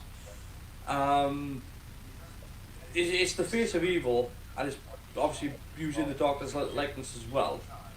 But what would you have thought if the story had gone with the original title of The Day God Went Mad?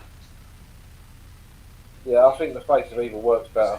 I do too, but I mean, it's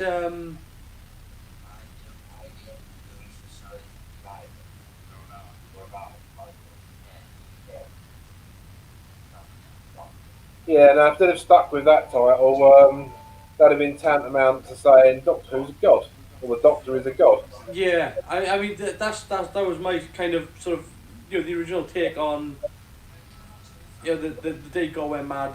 I mean, it's an interesting title.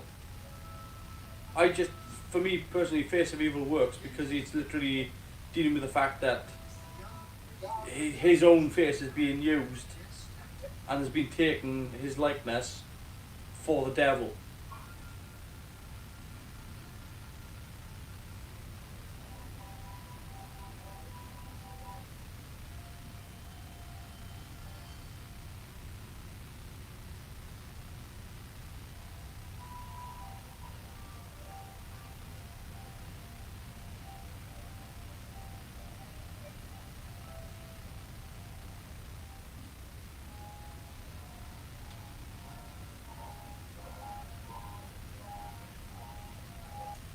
It's just a ship filled with corridors. And blokes that have come off a playing cards. Yeah, his name's Jack. I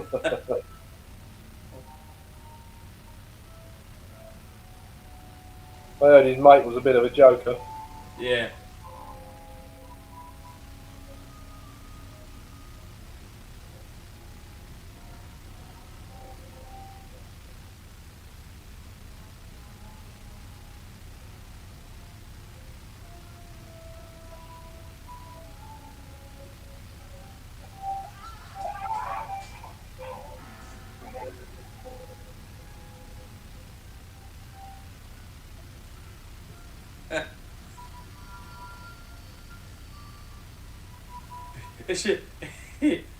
It's hard to say that you're kind of impressed, but kind of like, oh, you want to do that.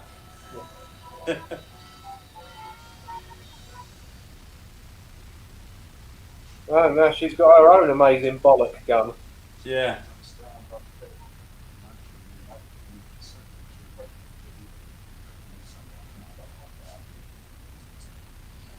I mean, let's be honest here, right? This is coming out January '77.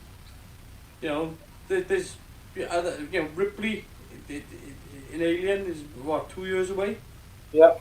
Star Trek: The Motion Pictures 2 years away. Yeah. Another underrated film, in my opinion. Is it? Yeah, it is. Is it underrated? It's a film that poses questions rather than. I tell you what, there's a fan edit out there called. Let me try to think. I gotta work what it's called now. Oh hell! I can't remember. Anyway, they've edited Star Trek: The Motion Picture down to a 60-minute episode, and it plays really, really well. Yeah, I quite like the slow pace of it. I mean, I really like films like The Andromeda Strain and Planet of the Apes and stuff like that, and I think it's of that it fits within that group of sort of films. I mean, look, I like the work that Douglas Trumbull done on the film. I think that the Enterprise docking scene looks brilliant and all that stuff. there's a lot they could have cut out of it from the Vija scenes.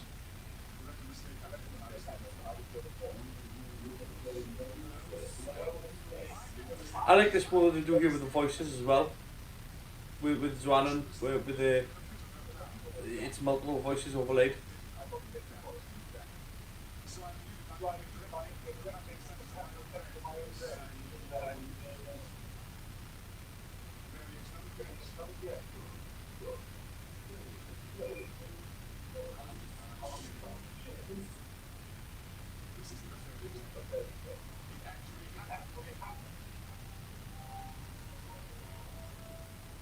I don't mind the props. The props look pretty good. I've seen worse. I mean, they are essentially sort of.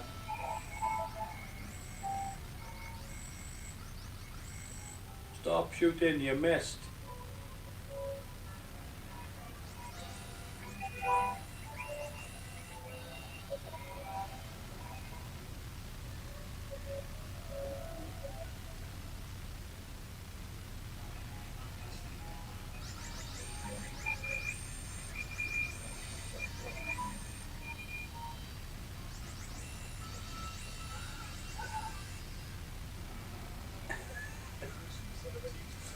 I'm sorry, I didn't mean to laugh at that. It's just the fact that they try to stage this gunfight in this weird corridor section.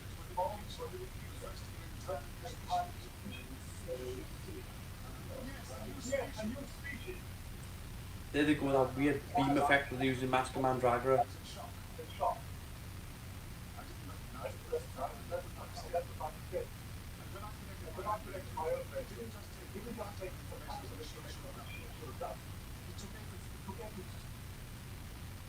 Why you wouldn't just light them with a spotlight? I don't know.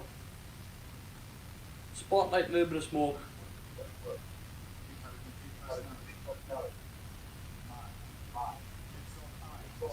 Particularly with the Fresnel lens as well, you get this real nice, sharp light. Yeah.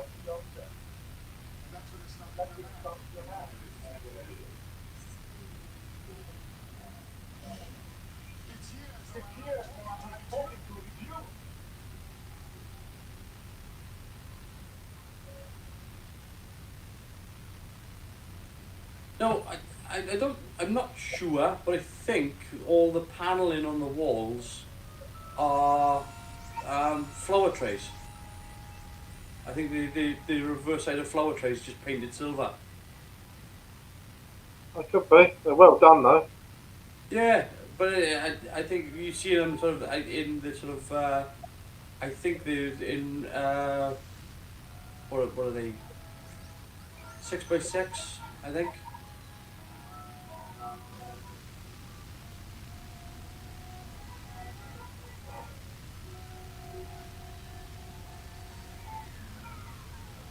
Nice setup from the flat battery from earlier. Mhm.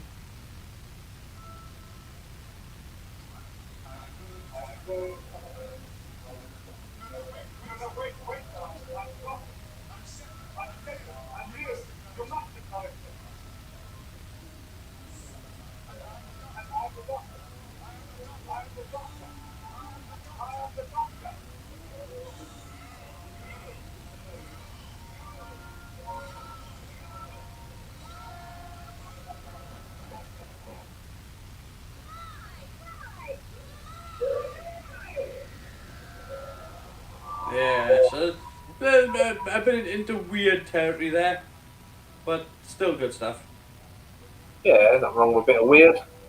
No, I mean, again, like you know, it's drawing on other sci-fi influences, and I do like the idea of the computer actually, because most of the time when they do these sort of post-apocalyptic stuff, it's normally the computer's gone bad and it's trying to kill everyone.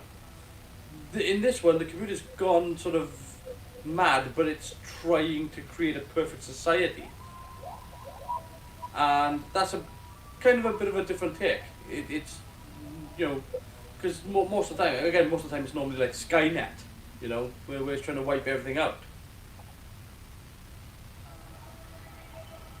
Whereas this year, it's like, again, you saw it there, where it sort of went childlike, whereby it doesn't quite know.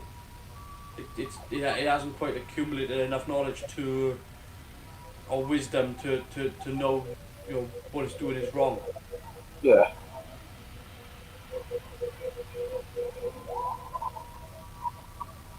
The big toe of evil.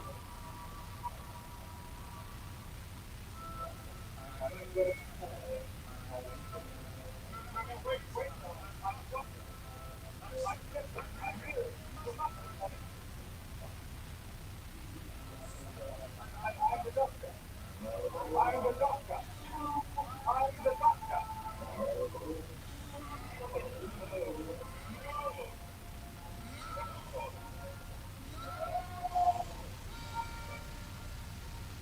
Yes.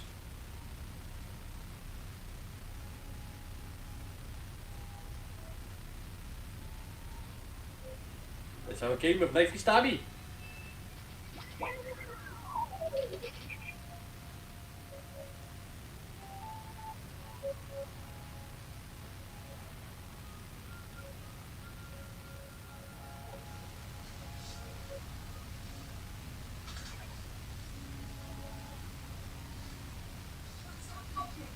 The lights have changed.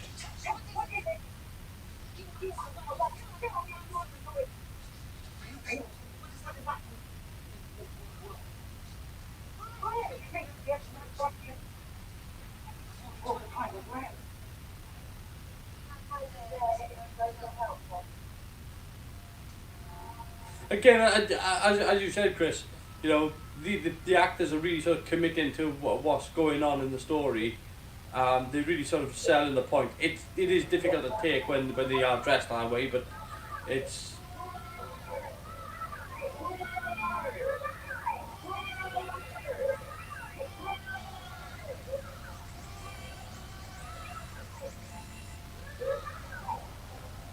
Got me that beam looked a bit better at angle like that, and it did straight side on. And it's only taken them 2 episodes.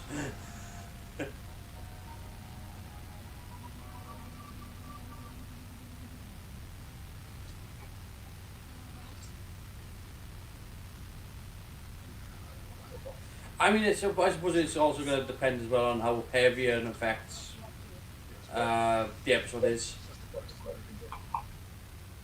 Because sometimes they just haven't got the time to literally, they've got like, time, money to put it all together. Yeah.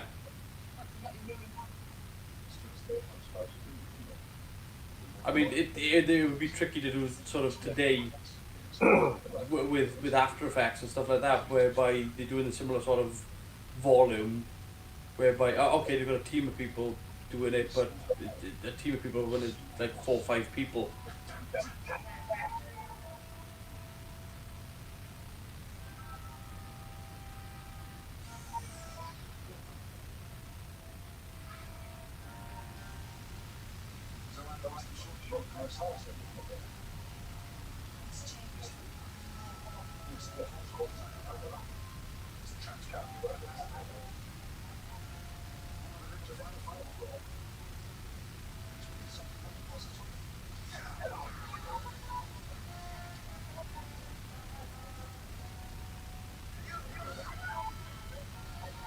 He looked straight in the camera lens when he done that.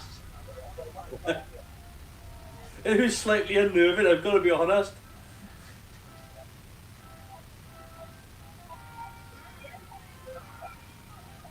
Famous move by Les Kellett there. Of course, World of Sports was very popular at this time.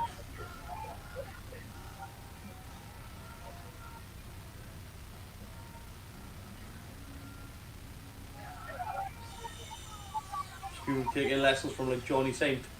How come he didn't use his Aikido?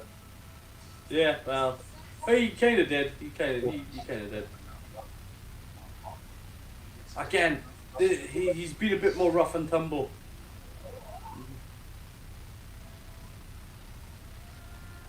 Like you look at him in Deadly Assassin, he was very rough and tumble in that. So Yeah.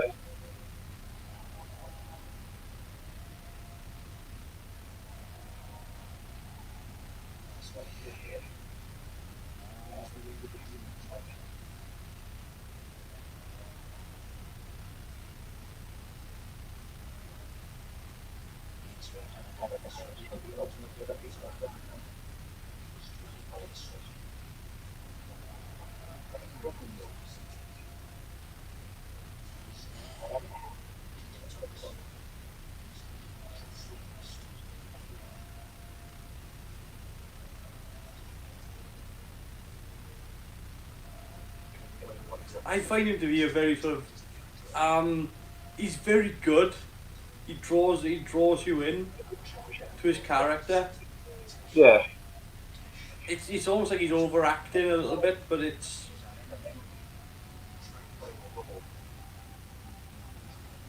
he's capturing you on the screen like he's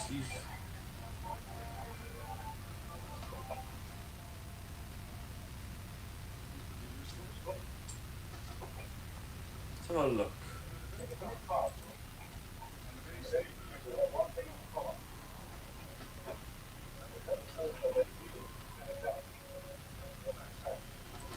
Just, it would be David Garfield, I think.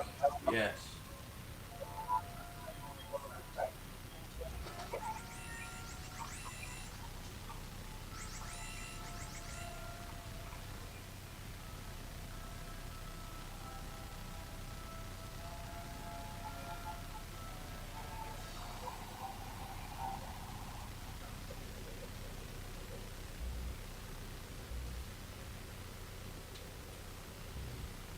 But yeah. David Garfield, Stella, the IT Crowd.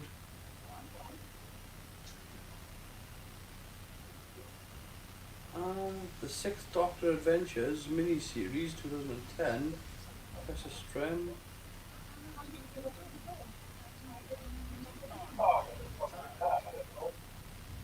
Julia Barrows. No surprises there.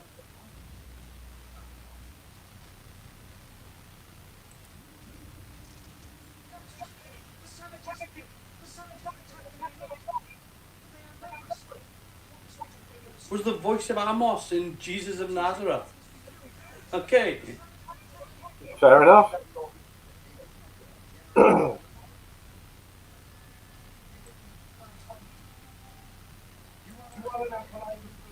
okay, I'm going to find out a little bit more about David Garfield because.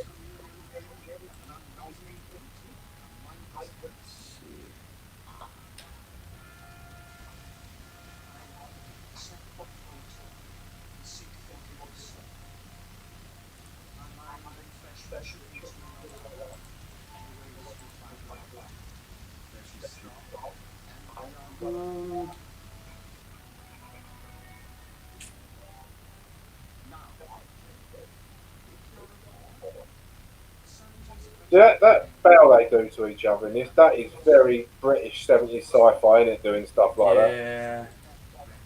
It's yeah.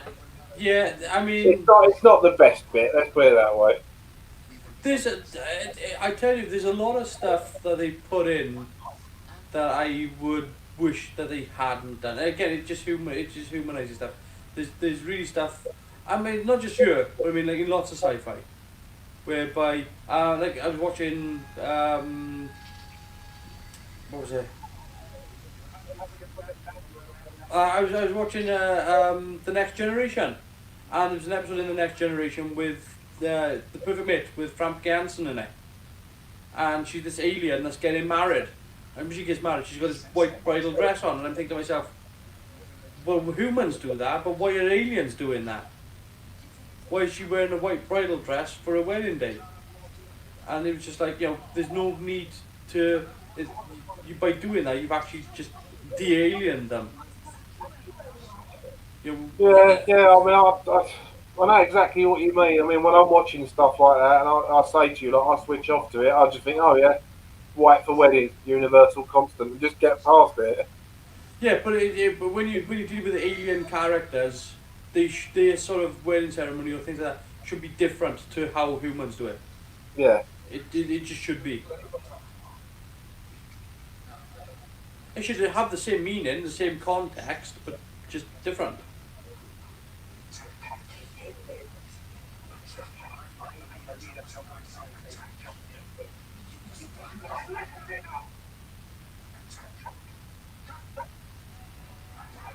You either listen to him or be raped by him.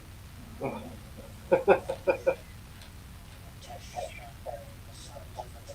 think he might be typecasting Leslie Schofield a little bit.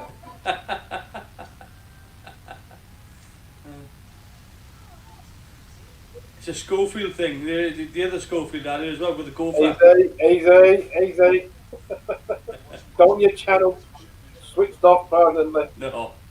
Allegedly. I'll say it for you.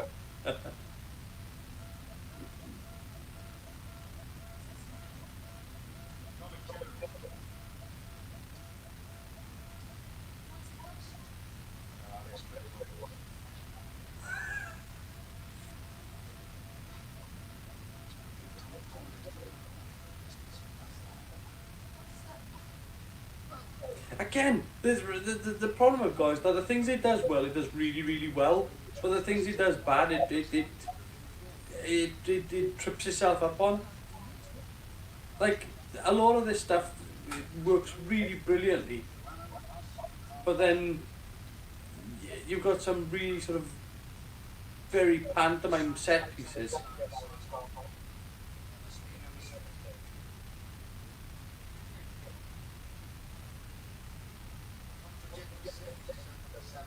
You're not wrong. That's the worst salute ever. Is that It's that pretty outdoes bad. Rimmer. It outdoes Rimmer completely. What do you do if you've got a bad back? You're stuck in this pose. Perhaps you've got a bad back, you're allowed to go like that. Yeah.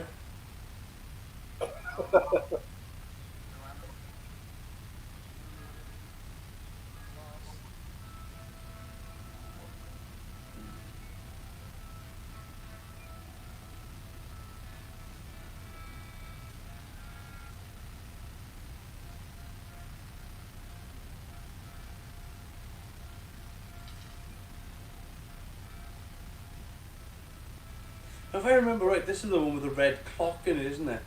I think so, yeah. I do like our hands on the Doctor's being in this as well, with the tech and that. Absolutely. It's what makes the Doctor sort of special with in particular in this period as well, whereby he's handling the props, he's working with the equipment, it's not just Sonic and there we go. Yeah, that was John Pertwee's forte. That was. Well, I mean it's. Not saying the others are bad. It's just that John Pertwee was really well. When we watched Spearhead from Space, we said about Pertwee and he's messing about with chemical items and whatever. Yeah. But it's like I understand why that they don't want to waste time with MacGuffins where they can just like fix it and get on with it. But at the same time, you've now got a ticking clock because things are going into meltdown and the Doctor's got to repair. Instead of just jabbing the sonic screwdriver in, now the Doctor has to physically take time to get this. It's building tension and drama. It's just classic storytelling, and it's something that's been lost, I think, with a lot of modern storytelling. Ho ho ho! I got a machine gun.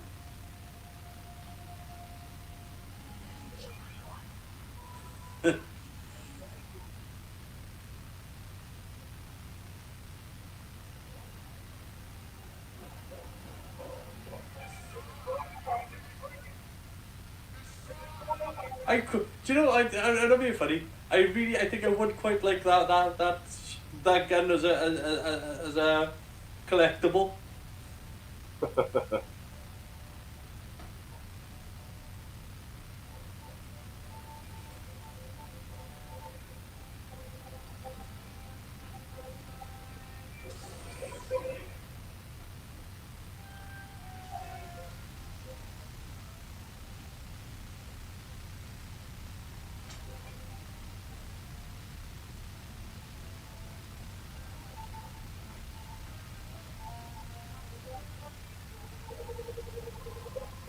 There we go. There's the red clock. Better than the paper windmill lock, let's be honest. It absolutely is. See, that would have worked. That would have worked for it.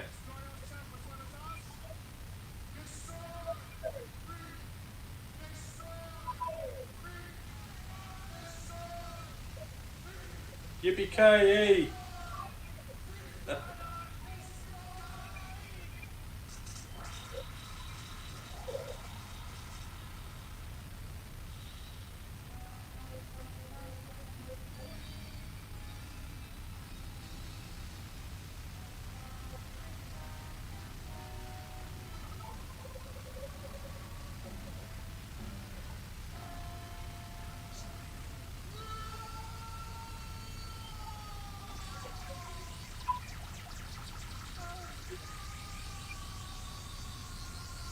Yeah, it's a bit weird what the actors are doing behind him. Then it just kind of like they were sort of in a trance type of state.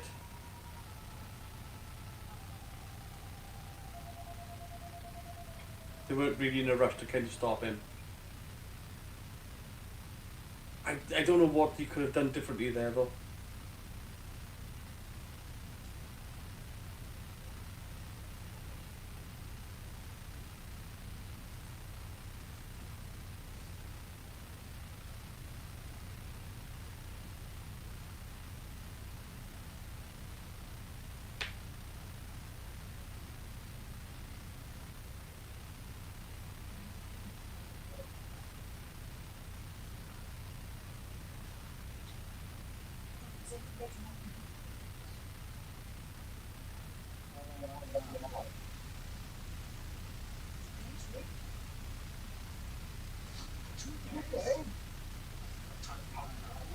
He's thirsty as hell.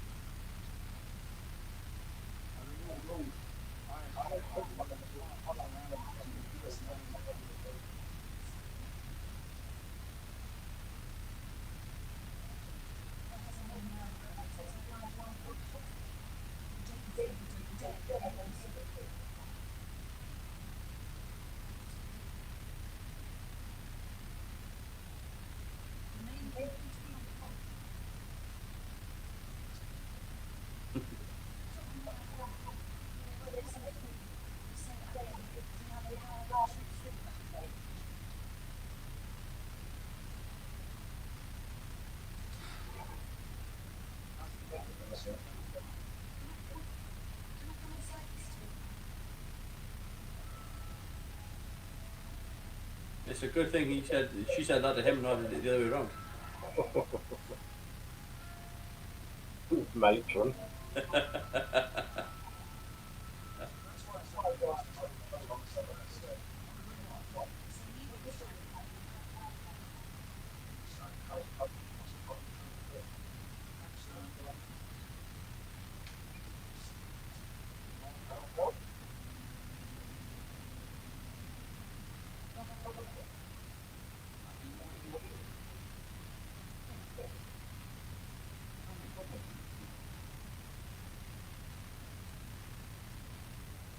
So the computer's now been sort of normalised, the situation's resolving itself.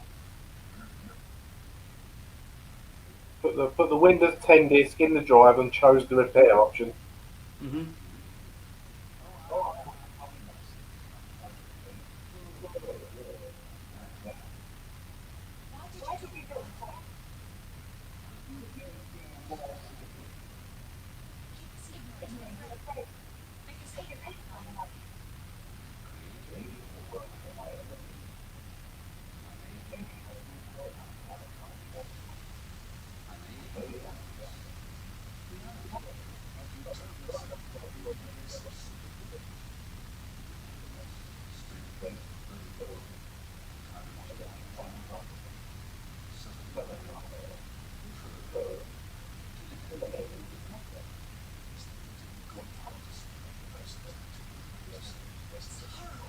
There you go, and there's the entire plan.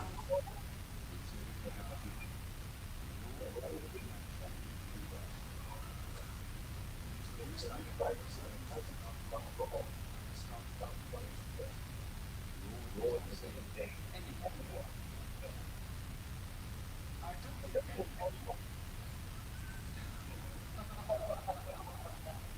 a bit of ego there.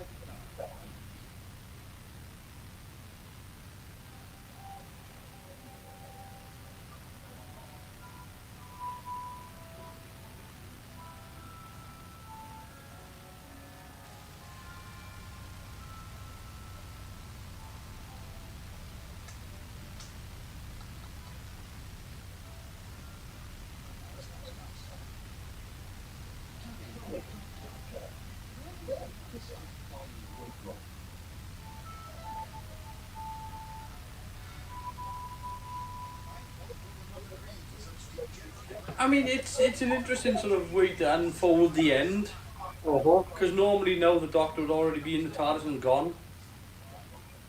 So the fact that they did this epilogue.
And that's the end of that matter.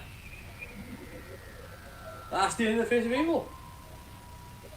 Yeah, I think that's a great story. It is a good story. It is one that gets, again, it's in a season whereby you've got a lot of standout episodes, so it does get kind of lost in the shuffle. But it's a good story of, again, it's a computer that's gone crazy, that's through no fault of its own. It's trying to take care of two civilizations. It's trying to formulate a plan to keep everybody sort of evolving. It's one whereby, again, it deals with the Doctor's repercussions of earlier actions. It's one where you introduce a new companion. So there's a lot of balls in the air with this episode, with this story. So now you've seen it again. What do you think? I think it's a great underrated story, as you say. That gets lost in it. I think the sets were great.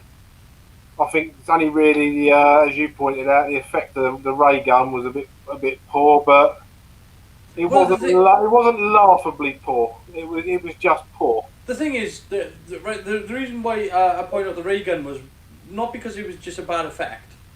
It was bad comparable to other effects in the episode. Yeah. You know, it's one of those. It just sticks out like a sore thumb when you've got other examples within the episode itself whereby it's much better done, and then you get this just really cartoony Reagan effect. But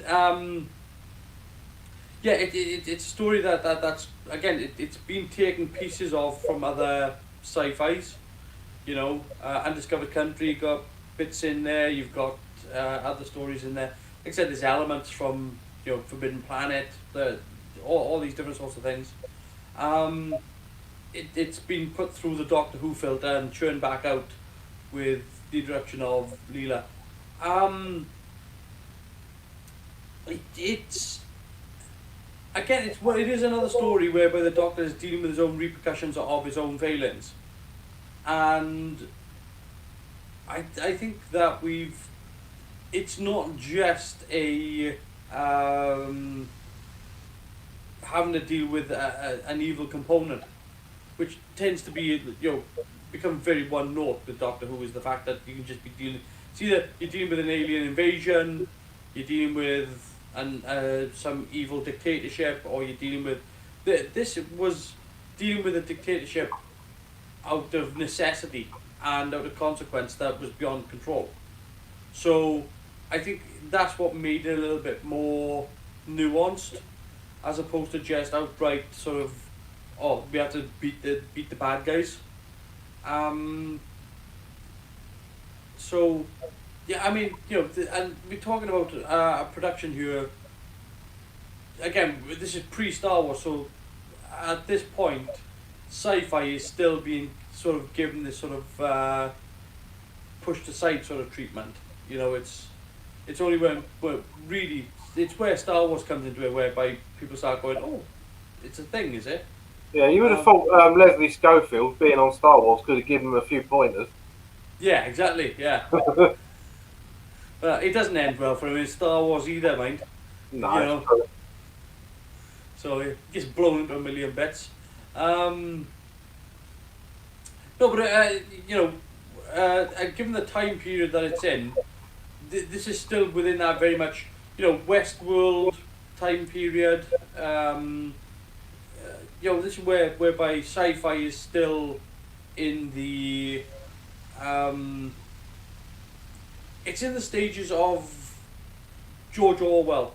It's still doing that sort of you need that narrative behind, which is good because you get these side characters that you can embellish on over 4 episodes that you can't with Modern Who. You just there's no way you could do it with Modern Who with 45-minute episode where you can have these side characters and actually have real meaning attached to what their function is in the story, whereby on a 4-episode arc there, Caleb is clearly, he's not a very nice person, but he's still trying to do the best that he can. He just happens to be a bit of a crap person, but he's still trying to muddle through. He's not necessarily a bad guy, he's just, he's trying to do things his way. So there's a lot of things laid in that the Tesh are, allegorical of sort of an upper class society or an upper middle class society. They again are doing things differently, which is looking down on the Sever team, but again they still try to do things as far as they're concerned the right way. But this separation in classes is causing all the anguish, all the frustrations, all the fighting, but they still see it as maybe there's a superiority complex thing going on there as well, which again isn't their fault because it's all brought through Zoanan. So I think it's a story that really I think it's a story that served pretty well. I just think that it's just a shame that it happened in this season. I think if it had happened in a previous season, it would be much more of a standout episode. where it has. I mean, they maybe if they'd done different things to the production, they could have. It would have looked a little better, but at the same I'll tell you time, one thing I did like still. The bit in the forest where Thomas is using the dodgy stripy ray gun effect, the effect of Tom's face yeah. in amongst the trees, that was something that I remembered that I thought at the time, well, that looks pretty good for the time, and it still did look pretty good for the time. Yeah, again, it's very reminiscent of the creature from the Id from Forbidden Planet. You know, that sort of creature, sort of this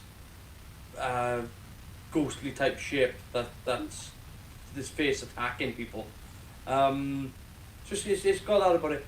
Look, some of the effects were really well done. Like, you know, the creatures crushing the floor, and you get to see the floor just sort of give way underneath and just underneath the pressure.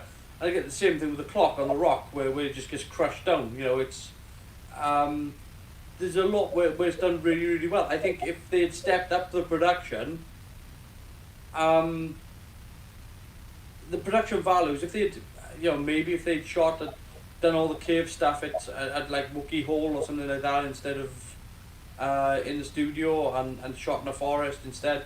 If they had done that, maybe it would have improved the production, but it wouldn't have changed the story. The story would have been the same.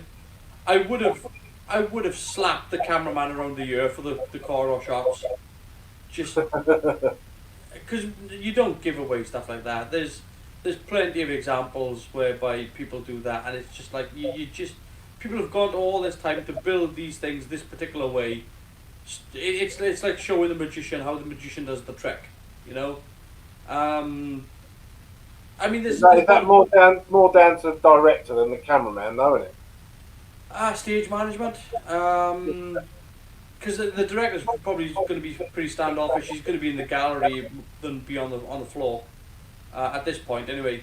So the stage manager's probably the one saying camera one go here and camera two. Because I mean, even if the cameraman was to say, I mean, are you sure about that? It only takes one officious stage manager to say, I'm in charge. You do what you're told, and the cameraman's like, oh yeah, no. I mean, I've been in that position. You know, I've done that job whereby you stand there pointing the camera and you're catching person A while person's catching person B and other person's doing wide shot. You know, so and you just shoot by numbers. Yeah, that's perfectly understandable. But again, somebody is responsible for showing too much. And given that they'd done previously in previous episodes with the forest whereby they hadn't shown too much, whereby they purposely, and they were shooting on like sometimes they were shooting on 50mm, so you were getting this really sort of beautiful close-ups on the actors, and then the background was just filling in the space.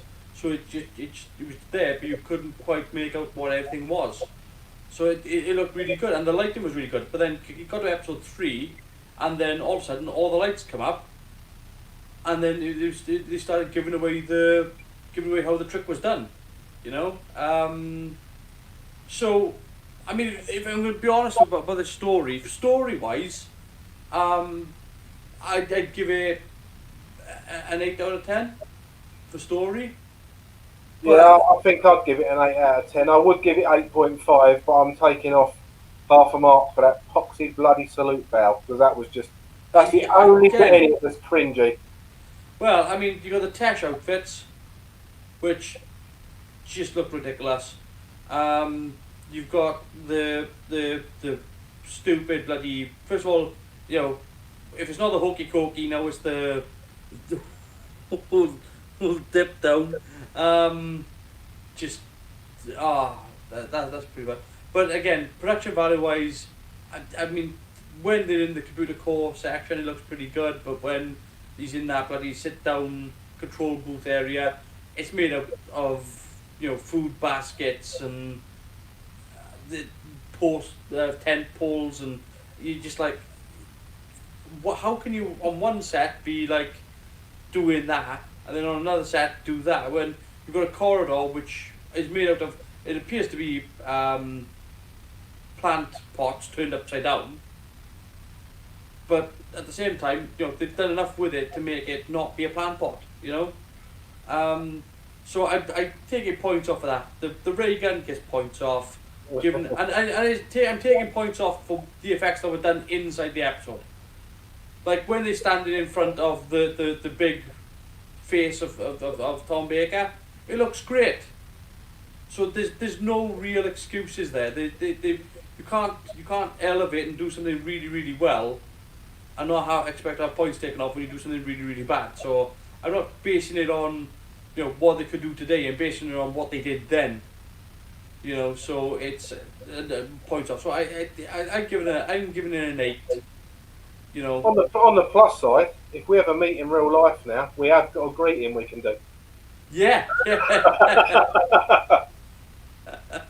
But I don't think there's really too much about the actual story itself that wasn't really covered inside the story of the episode. But I will say I want to talk a little bit about the ending, because most of the time in a Doctor Who story, he defeats the evil, gets in the phone box and disappears. In this one, we got to see a little bit of the aftermath. A little bit of the fallout of them actually starting to form a government, having to form...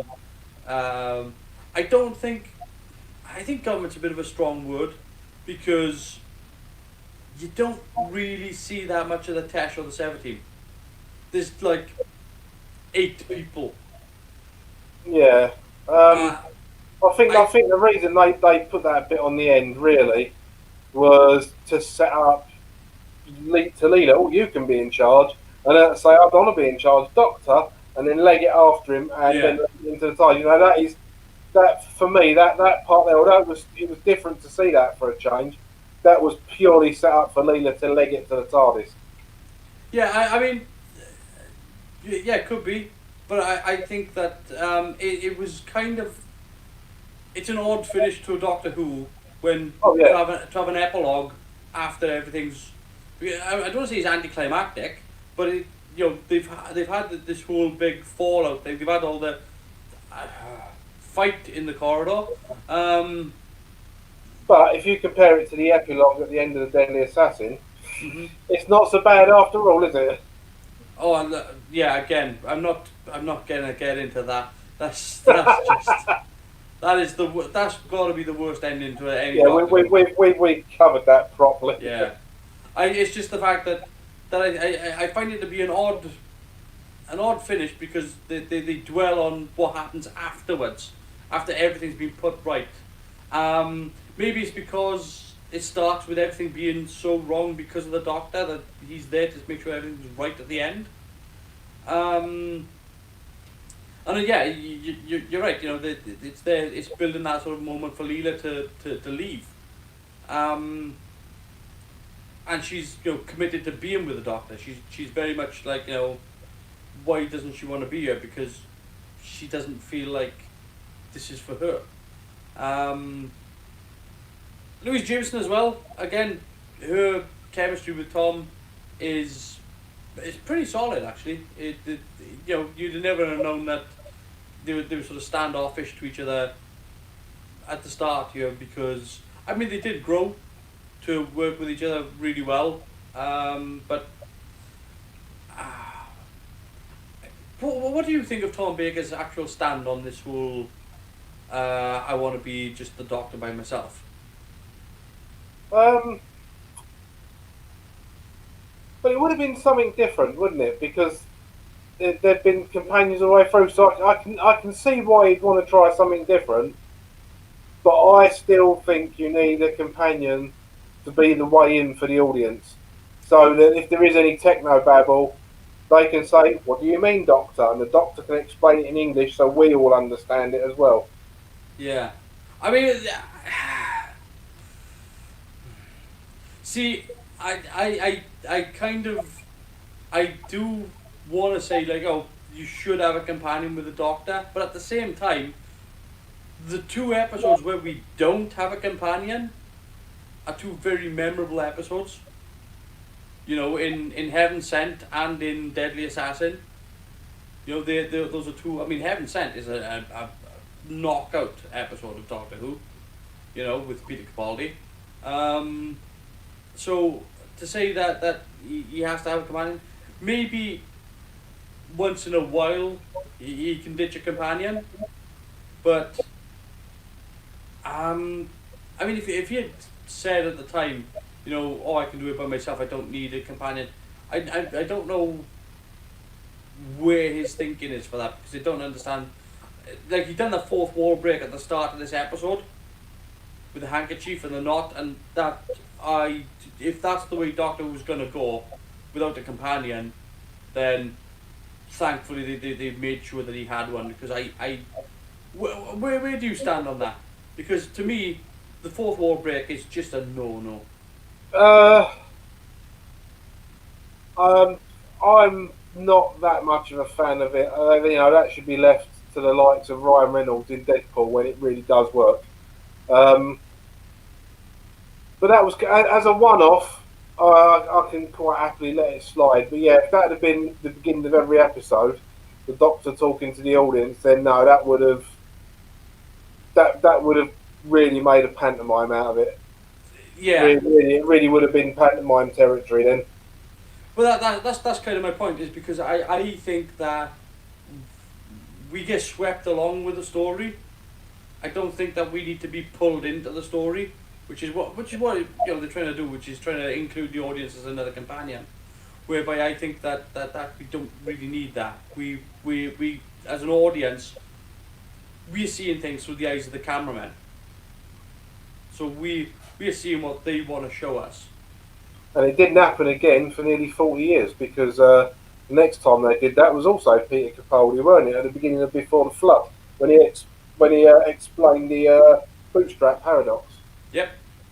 Yeah, that's it. Yeah. I mean, Tom has done it a couple of times whereby, he's done it with a sonic screwdriver where he turns to the camera and goes, oh, well, this isn't going to get me out of this one. He's had a couple of things. I think that he was maybe trying, I don't know. I really don't know what his thought process was. And I don't think he knows what his thought process was actually at the time, because when I've seen him in recent interviews talking about that period, he's kind of like, oh yeah, it was a bit of an arse, to be honest with you. It was, I don't know where things had gone. I mean, he was acknowledged at this point in time, he was becoming difficult to work with.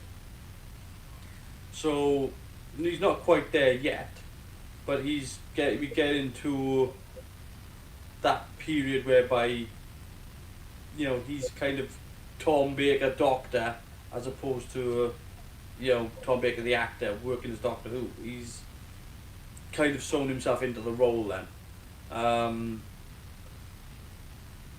He's kind of, cause this is now building up now to his sort of his kind of last run.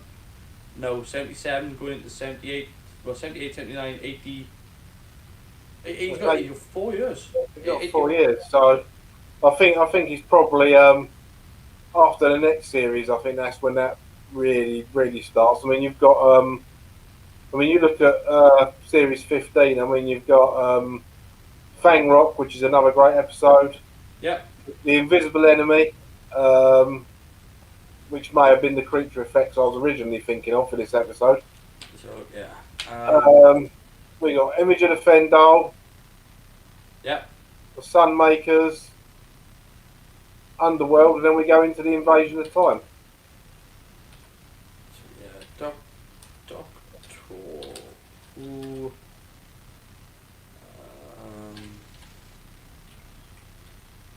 So a quick look. Let's see where we're at exactly. The Fourth Doctor.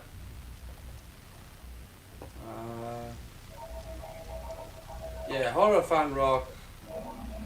I've just started an episode by accident. If you can hear the music, that's it. I've stopped it now. I mean, yeah, you've got the Keys of Time following, season 16, which I watched recently. All of the Keys of Time. Again, that's a production value. Destiny of the Daleks, City of Death, great episode. Creature from the Pit, Nightmare of Eden, yeah. Horns of Nimon, Sharda, which obviously we've had recently. Have you seen Sharda? I've only seen the old introduced by Tom Baker version. So yeah, but they've got the animated version of Sharda now, with where they actually brought Tom Baker back and filmed a new scene that they put on the end. Yeah, I've just got the old 6-part one. So I'll have to have a look at that one. So I don't think I was around the week you did that. Yeah, so Sharda, I really, it was an interesting way of doing the episode to all the animated stuff and everything. But then when they had done the end of the episode, when they finished the episode off, they literally had Tom Baker back in full Doctor costume to do the end of the episode. Which was great. It was great. It was one of those little moments of, and to see him standing on the TARDIS console back again and flicking the switches again was really nice, So yeah, Leisure Hive. Yeah, so 1, 2, 3. Yeah, he's got 4 seasons in front of him after this season, and they are again horror, Fang Rock, Underworld, the Invasion of Time. Again, Rebus Operation was okay. Pirate Planet was just the most pantomime show we've ever seen. Stones of Blood, talked about the Ogre recently. Ridiculous, but okay, it kind of worked for the story. Androids of Tara, yeah. Power of Kroll, and the Armageddon Factor. Of course, that's introducing the character of Romana.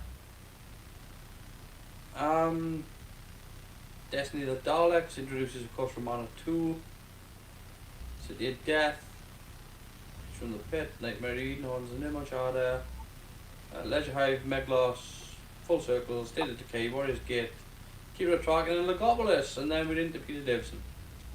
So, yeah, he's kind of ego tripping at this point in his Doctor Who life. He is the Doctor, and The thing is, most people believe him, me included. oh look, he's considered the best because for one of the reasons, and that is because he was living the part. He was very much living the character. He was spending so much time as the Doctor. He was really sort of committing to the role. He was making decisions that probably he shouldn't have been making, but he was making them on the grounds that that's what he believes his character would have done.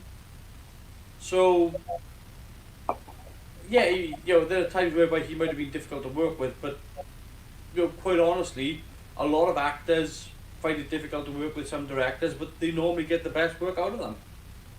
So, what do you do in that situation?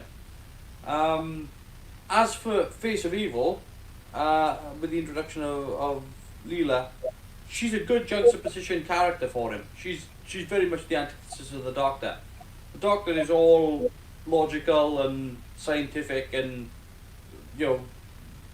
mechanically minded, whereas she's very much passionate and visceral, and that is all about violence and pain and suffering and beating people up. And isn't she the she's the first in a not that long but a couple of years line of there not being someone from Earth on the TARDIS until Tegan Javanka turns up. Which is good, because I'm Yeah. sick to death of the TARDIS landing on Earth. I just really am. That's all it's done since 2005. It just can't get away from bloody Earth, and it's just, I mean, we've had, so what was it?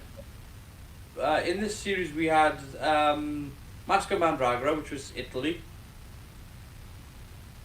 Then we had Hand of Fear. Then we went to Gallifrey.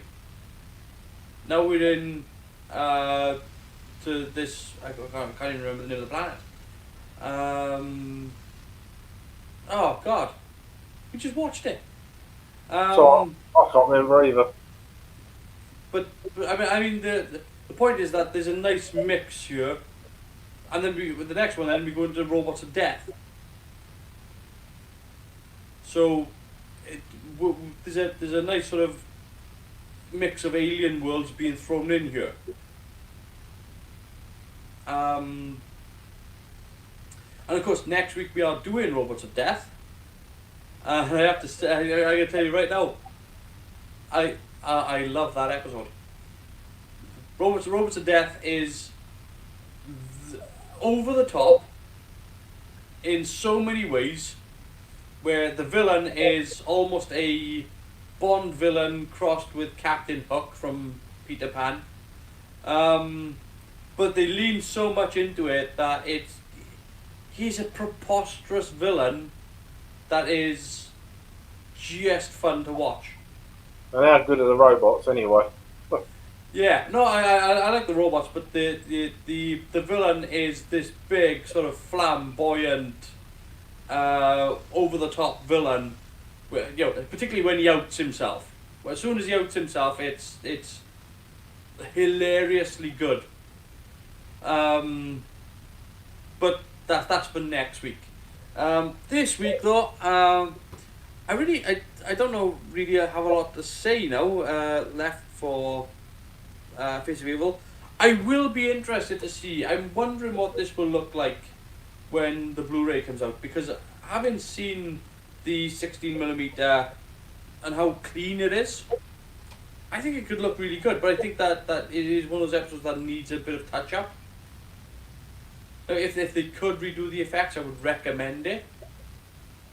Well, just that one ray gun effect would work. If, they could still make it conical, yeah. But they can make it 3D conical and move about a bit with the barrel of the gun.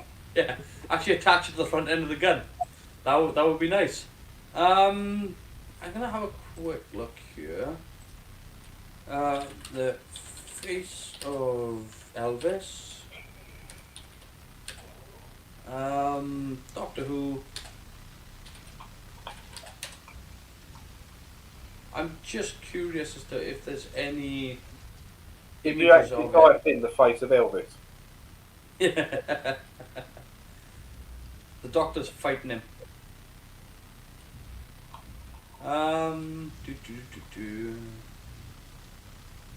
For some reason, I've typed in the Face of Evil and Doctor Who, and literally the first line of images I got are Daleks and bloody Robots of Death. Has nothing to do with it.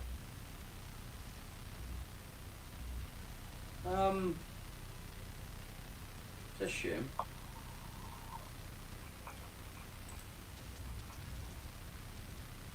No, I can't find what I'm looking for. Alright, no. Never mind. I tell you what, Robots of Death has got a nice clean print and all.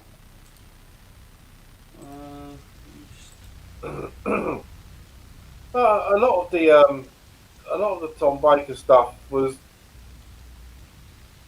He's got clean prints because it's been looked after, because that's when the BBC could start seeing the resale value of. Towards the end of the 70s, when VHS and Betamax were vying each other for supremacy over the video market. Well, I think as well, the other part of it is the fact that they haven't decided, and this could be a Philip Hinchcliffe thing. Maybe this, because we know things are going to change when it gets to John Nathan Turner territory, because they start using ray cathode tube cameras as video cameras as opposed to using 16mm.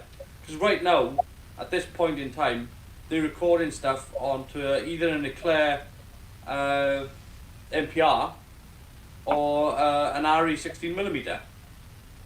So they are using film cameras, to record these episodes. It's just the fact that you can get a lot better quality out of a 16mm print than you will get out of a 577 resolution camera. There's just no two ways about it. You're gonna get less anti-aliasing. You're gonna get less artifacts. You're gonna get magnetic tape doesn't read as well. It doesn't hold as much color depth. It doesn't it has better f-stops for light control, but at the same time you can't take it outdoors, so that's how you get a mix of tape and a video camera with Doctor Who. Particularly again with the 80s, that's what gives the 80s such a look, is because really you can't really upscale those things. Like with the 16mm print, you can do a rescan of a 16mm print, and you can scan as high resolution as you like to, and you can get like up to an 8K scan from a 16mm print. You can't do that with 577 resolution magnetic tape. No. You're stuck with 577 resolution. That's the end of it. So, I mean, it was cheaper because again after this they go to multi-camera. You know, once Talons of Wen Chang it comes away and horror. I think going from the curve from Horror Fang Rock into the later runs with Doctor Who, because by the time you get to Logopolis, it's firmly multi-camera. You know, and it shows in things like, you know, Castrovalva and Time Flight and all that. Those episodes going off forward in front of that during the 80s, whereby they're using multi-camera setups and they're using, you know, studio cameras, and it's what defines that look of that particular period in Doctor Who. You know, whereas with what's good with the 16mm prints is that because they are original prints, once they're washed, and you've got, you know, you can take all the scratches out and things like that, but once they're washed and you've got a nice clean rescan, you can color grade these days. You can color grade it to whatever depth that you want. You can change it so that it's warmer, cooler, you know, to serve the scenes. You can do so. There's a lot they could do with these prints. There's a real broad scope that they've got, which they simply don't have with videotape.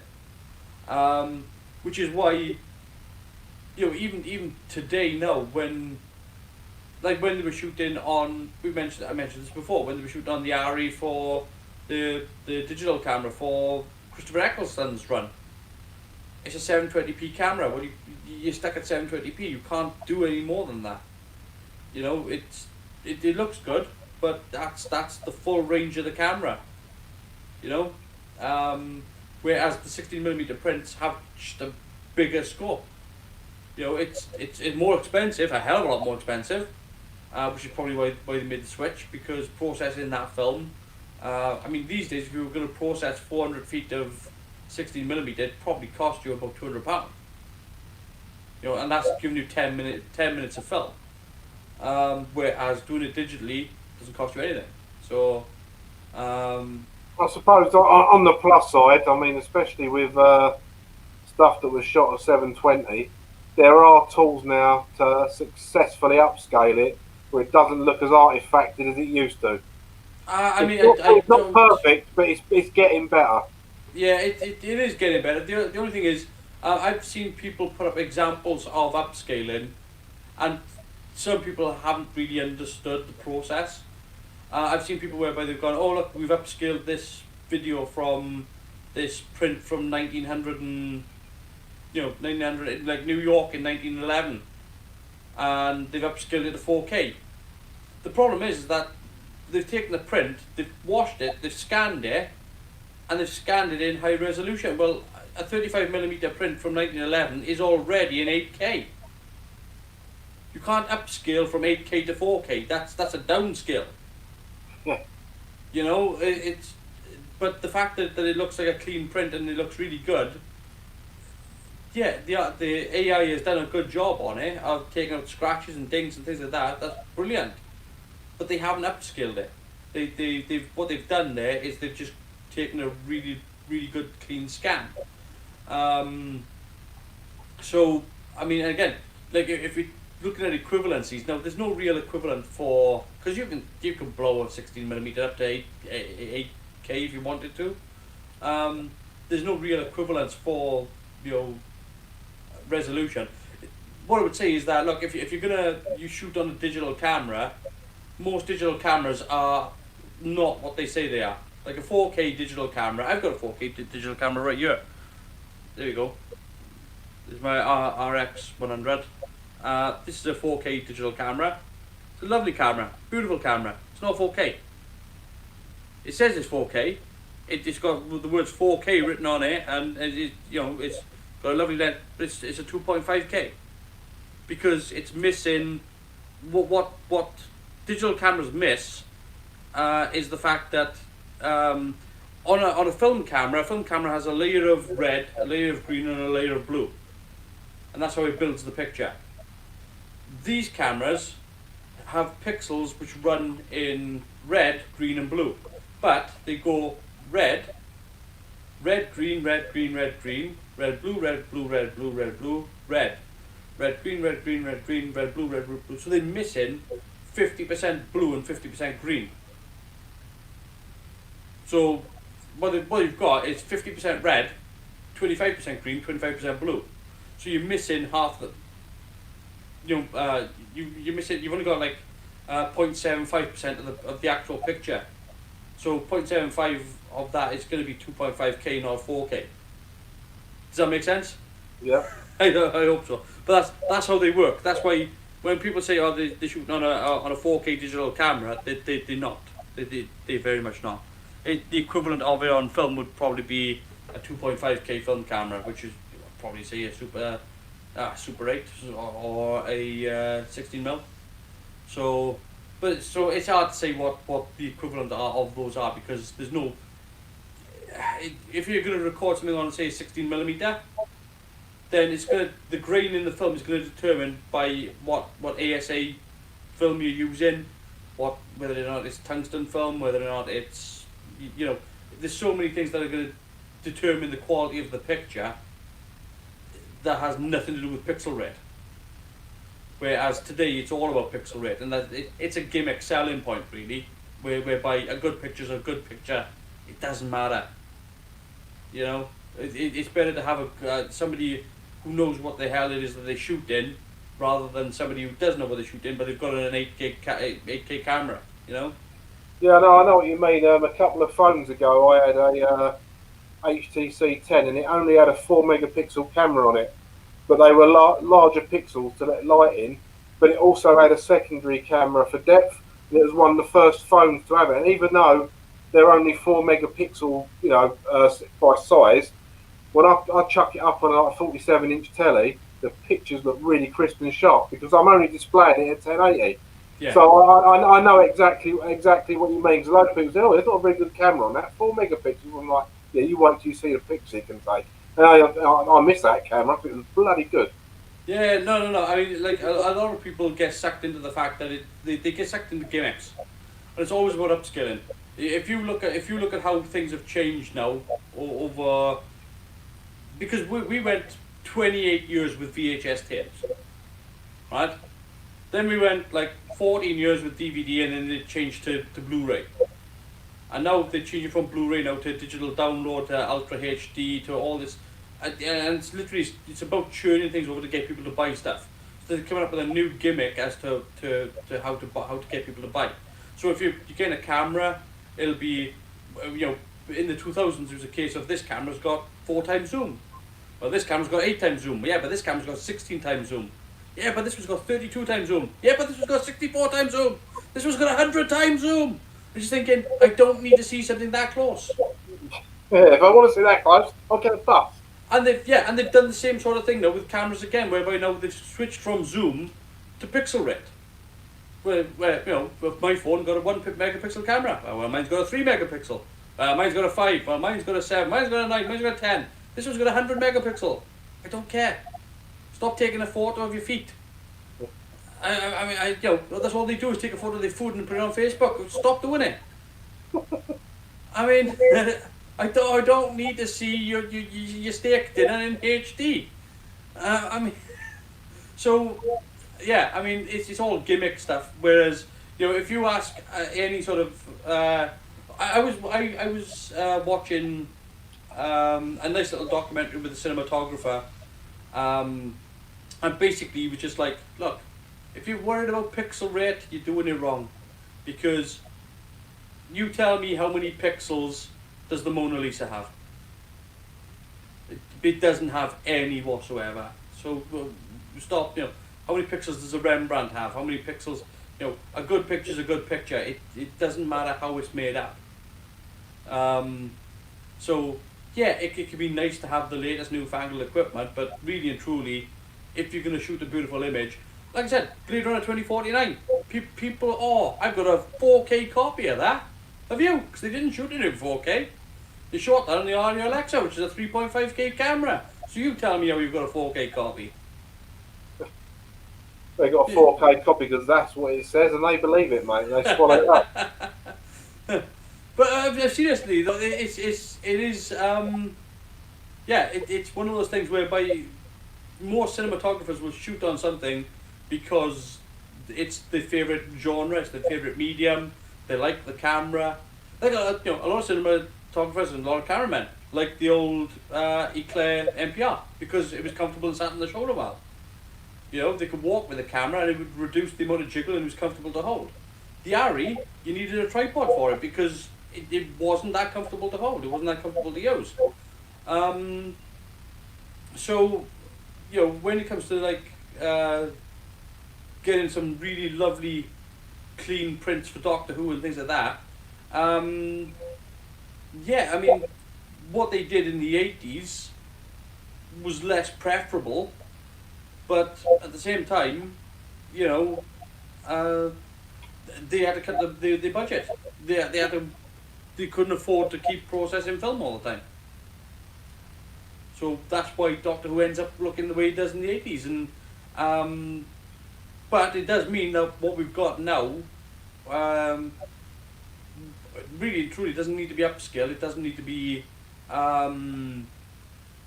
it just needs a good clean print, really. So which is why and again, on the DVD is actual raw footage prints from the actual camera, which you can see is like 50% cleaner than what ended up in the show anyway. So, which is what I was trying to find earlier, but never mind. Anyway, that's a little bit of history about the technicalities of making something like this, which is why, again, I'm not really ragging on the production value of this, because I know there's no way in hell they're going to shot this outdoors. There's just no way. It wouldn't have been practical. Having seen it again, I think they did a really good job with that set for the forest. No, absolutely. Again, it's only episode 3 where they brought the lights up. Yeah, when they brought the lights up, it wasn't quite as good. But yeah, to start with, that kind of spider webby stuff on the ground. Yeah. And the way that that was a really good set. But yeah, turning the lights up kind of killed the mood of it a bit. It did. Well, it did. It took everything that they built up with all the dramatic lighting and everything, and it just kind of went, oh look, it's a stage. Yeah. And they just shoot themselves in the foot when they do stuff like that. Maybe that was just a decision because of how they were shooting. Again, it was shot single camera, so the music. By the way, I mentioned this earlier. The music actually works really well in this as well. Dudley Simpson's kind of been on his game for most of the series. The only letdown really was Mask of Mandragora, really, because literally the turnaround for the next episode for Hand of Fear was a sort of bit more sort of on the kettle drums and building a lot of tension. Good score as well then for Deadly Assassin, and pretty good score for this one as well. It really sort of played to the drama. So yeah, well, we've got 2 more to go, and we can do an overall on the music if you want, because I think 70s Who has got a specific sound normally to the music. I mean, Bill Bailey's lambasted it before. People do take the pee out of it, but I think for the most part, it does work. And I think in this particular series, it's apart from Mask of Mandragora, it is one of the strong points of the scoring has been really well done. Yeah, well, again, I mean, like if we're looking at it from the way the scoring is done, the things that are going to stand out really are when it goes to synth. that's when, and I don't want to, I'm not going to hold like Peter Howell and all the people, because I love the Peter Howell theme and all that. It's my favorite version of the theme.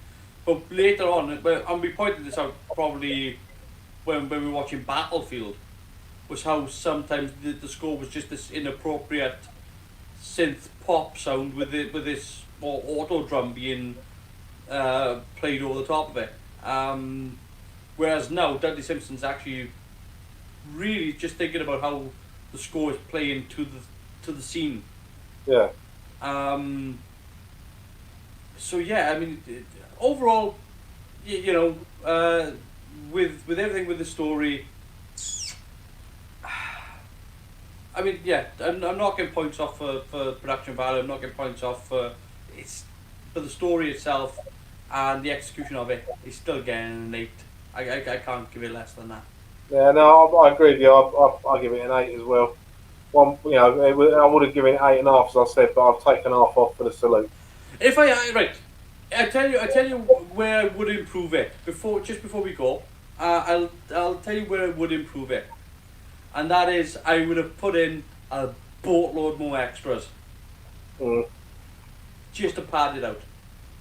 That's pretty much if we were stuck with the same scenario as they had to film it, I would probably want to get more extras in there just to make it look like a proper society. Yeah, especially in the 17 camp. It wasn't so bad in like the Tesh area because they were very kind of aloof, strange people. So only having a few of them made sense. They're probably well interbred. But the 17 camp, could have done with 20 or 30 extra people in the background to make it look like you see on David Attenborough programs you see some of the Aborigines that still live the old way in Australia, and you see like some of these South American tribes that we've just left alone because we've broke enough on the planet. Let's just let them get on with it. When you see them shot from afar, it's like loads of bodies in amongst the trees, and that would have really lifted that up, as you say. So 20 or 30 extra bodies for the 17. I think the other thing I would have done as well is I would have introduced a bit more of a camp, because we get to see the inside. I think you'll find the Tesh were camp enough, mate. No, but we see the inside of the 17 camp. We don't really see sort of the outside. We don't see other huts. Yeah. So, and it would only take the front. You don't need to see, like anytime you have to do a stage whereby. And I've having worked on theatre stage as well. When you have to do a front of a house or something like that, and you basically all you're doing is you build a corner. That's all you do is you build a corner like that, and then you have that part face the stage, the front, and you have this side just to block up to the curtain. You can't see round this side, so you don't need to build that. You don't need to build the back of the roof. You don't need to build. So all you need is this here and the side here to block up. So it's literally that simple to build something. You only build what the camera can see, what the audience is going to see. So they could have done a little bit more with that and put another tent in there, because a tent wouldn't have cost. It would have been material, a couple of not only that, with the way the lighting was in episodes 1 and 2, they probably could have got away with a decently painted mat as well behind the trees, and then set right back. So they could have got away with that. Not so much when they turn the lights up, but definitely in the first couple of parts. Yeah, exactly. And so again, when I'm not getting points off for production value, those are the sort of things that I'm knocking off, because I know they're things that they could have easily corrected in that way. Like it's not really something that would have taken.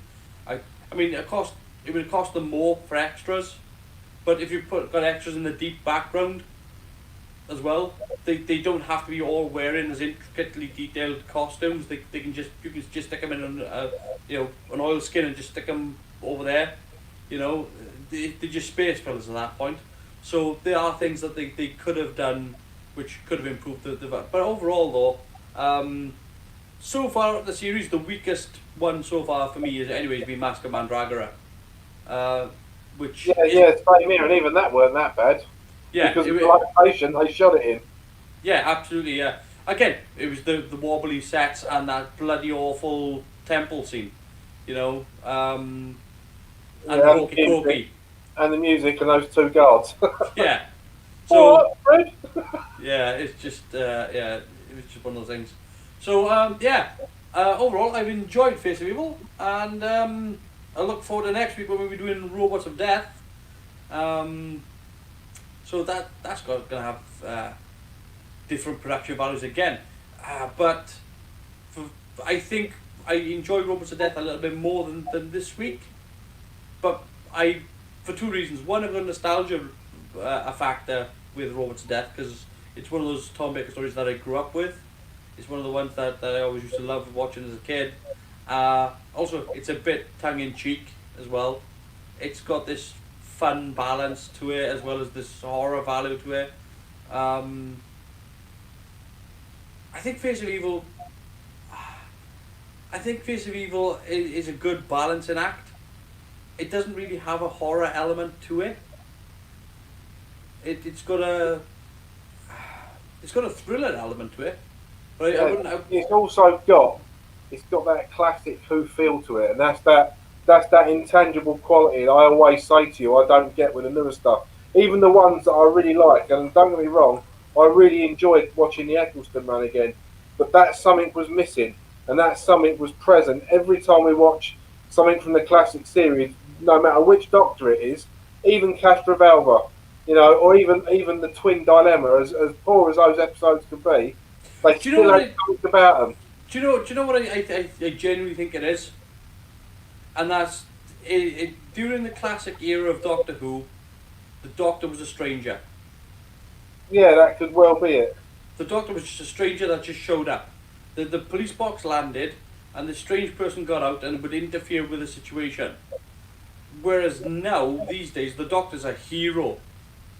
You know, the Doctor is this character that steps in, that everybody knows who the Doctor is. His name is said around the universe, and it's bullshit. It's not. The Doctor's a bloody mystery. He's literally Doctor Who. It's in the title. Yeah. Yeah, they should have kept him as an enigma, not as a superhero. It's always been the stranger walking through. It's always been the stranger passing through town. That's, you know, in Western terms, you know, of a spaghetti Western movie, the Doctor has always been this stranger that passes through town that ends up helping save the day. I really thought they were starting to get back to that with Matt Smith. Yeah. I really did. I really thought they were starting to get back to it, and then they carried on building him up to the superhero again, and you know. I don't really blame him for it because the superhero culture is big, is popular. Yeah. You know, with all the Marvel Studio stuff going on and the DCEU and all this stuff, I don't really blame him for it. It's just that's not my Doctor Who. You know, when I think of Doctor Who, I think of, again, a weird little guy that shows up, that interferes, that you know, just gets in people's way and essentially just pours water on the electrics, basically. You know, it's just I don't ever think of him as, I mean, sometimes he's swashbuckling, can be, you know, but I don't think of the Doctor as something that's going to take down armies. You know, see, I always think of the Doctor as the clever strategist, you know, the brains, the logic, the science, whereas now, and I mean, you know, they're only going with the scripts they're given. Yeah. Particularly, well, pretty much from David Tennant onwards. It's like Sonic. Again, it's. I mean, again, they're following on from things like Harry Potter and so on, whereby they've built up this mysterious hero character, and for me, like, yeah, the Doctor's heroic, but the Doctor's heroic in a way of heroic from behind the scenes. Yeah, understated heroism. Just, you know, willing to walk away without the need for thanks. You know, it doesn't. It's not a. You know, it's always to me, the Doctor has always been. I mean, again, I'm looking at it from the point of view of the fact that, you know, my impressions of the Doctor growing up were sort of the end of Tom Baker's run, going into Peter Davison, Colin Baker, and Sylvester McCoy. So anytime the Doctor would have a one-on-one fight with somebody, it would be that's the climactic fight because he's managed to isolate themselves with that one person, that linchpin at the top, and there's no other recourse of action, you know. But even then, it's not brutality, you know. So with the modern stuff, they've painted the Doctor now as, you know, this all-encompassing force that can bring terror to its villains, and I just like, what are you doing? You know, we had an episode last week of The Deadly Assassin whereby people didn't know who the Doctor was. Yeah. You know, they didn't know who the Master was. I mean, great stuff. That's what Yeah, it should be. I mean, the only beings that should really know the Doctor is the Daleks, because he was there at the start in his Tom Baker guys for Genesis. So, yeah, the Daleks should absolutely know who the Doctor is. Well, that's it. The Doctor should have his nemesis, but the universe shouldn't know that relationship. They shouldn't know who this guy is. This guy should remain a stranger. So I just find it like... Yeah, I think you've hit the nail on the head. What they've done is, the Doctor used to be Clark Kent, but now he's Superman and he's permanently without his glasses on now. Yeah, exactly. Yeah, he's dropped the secret identity. Yeah.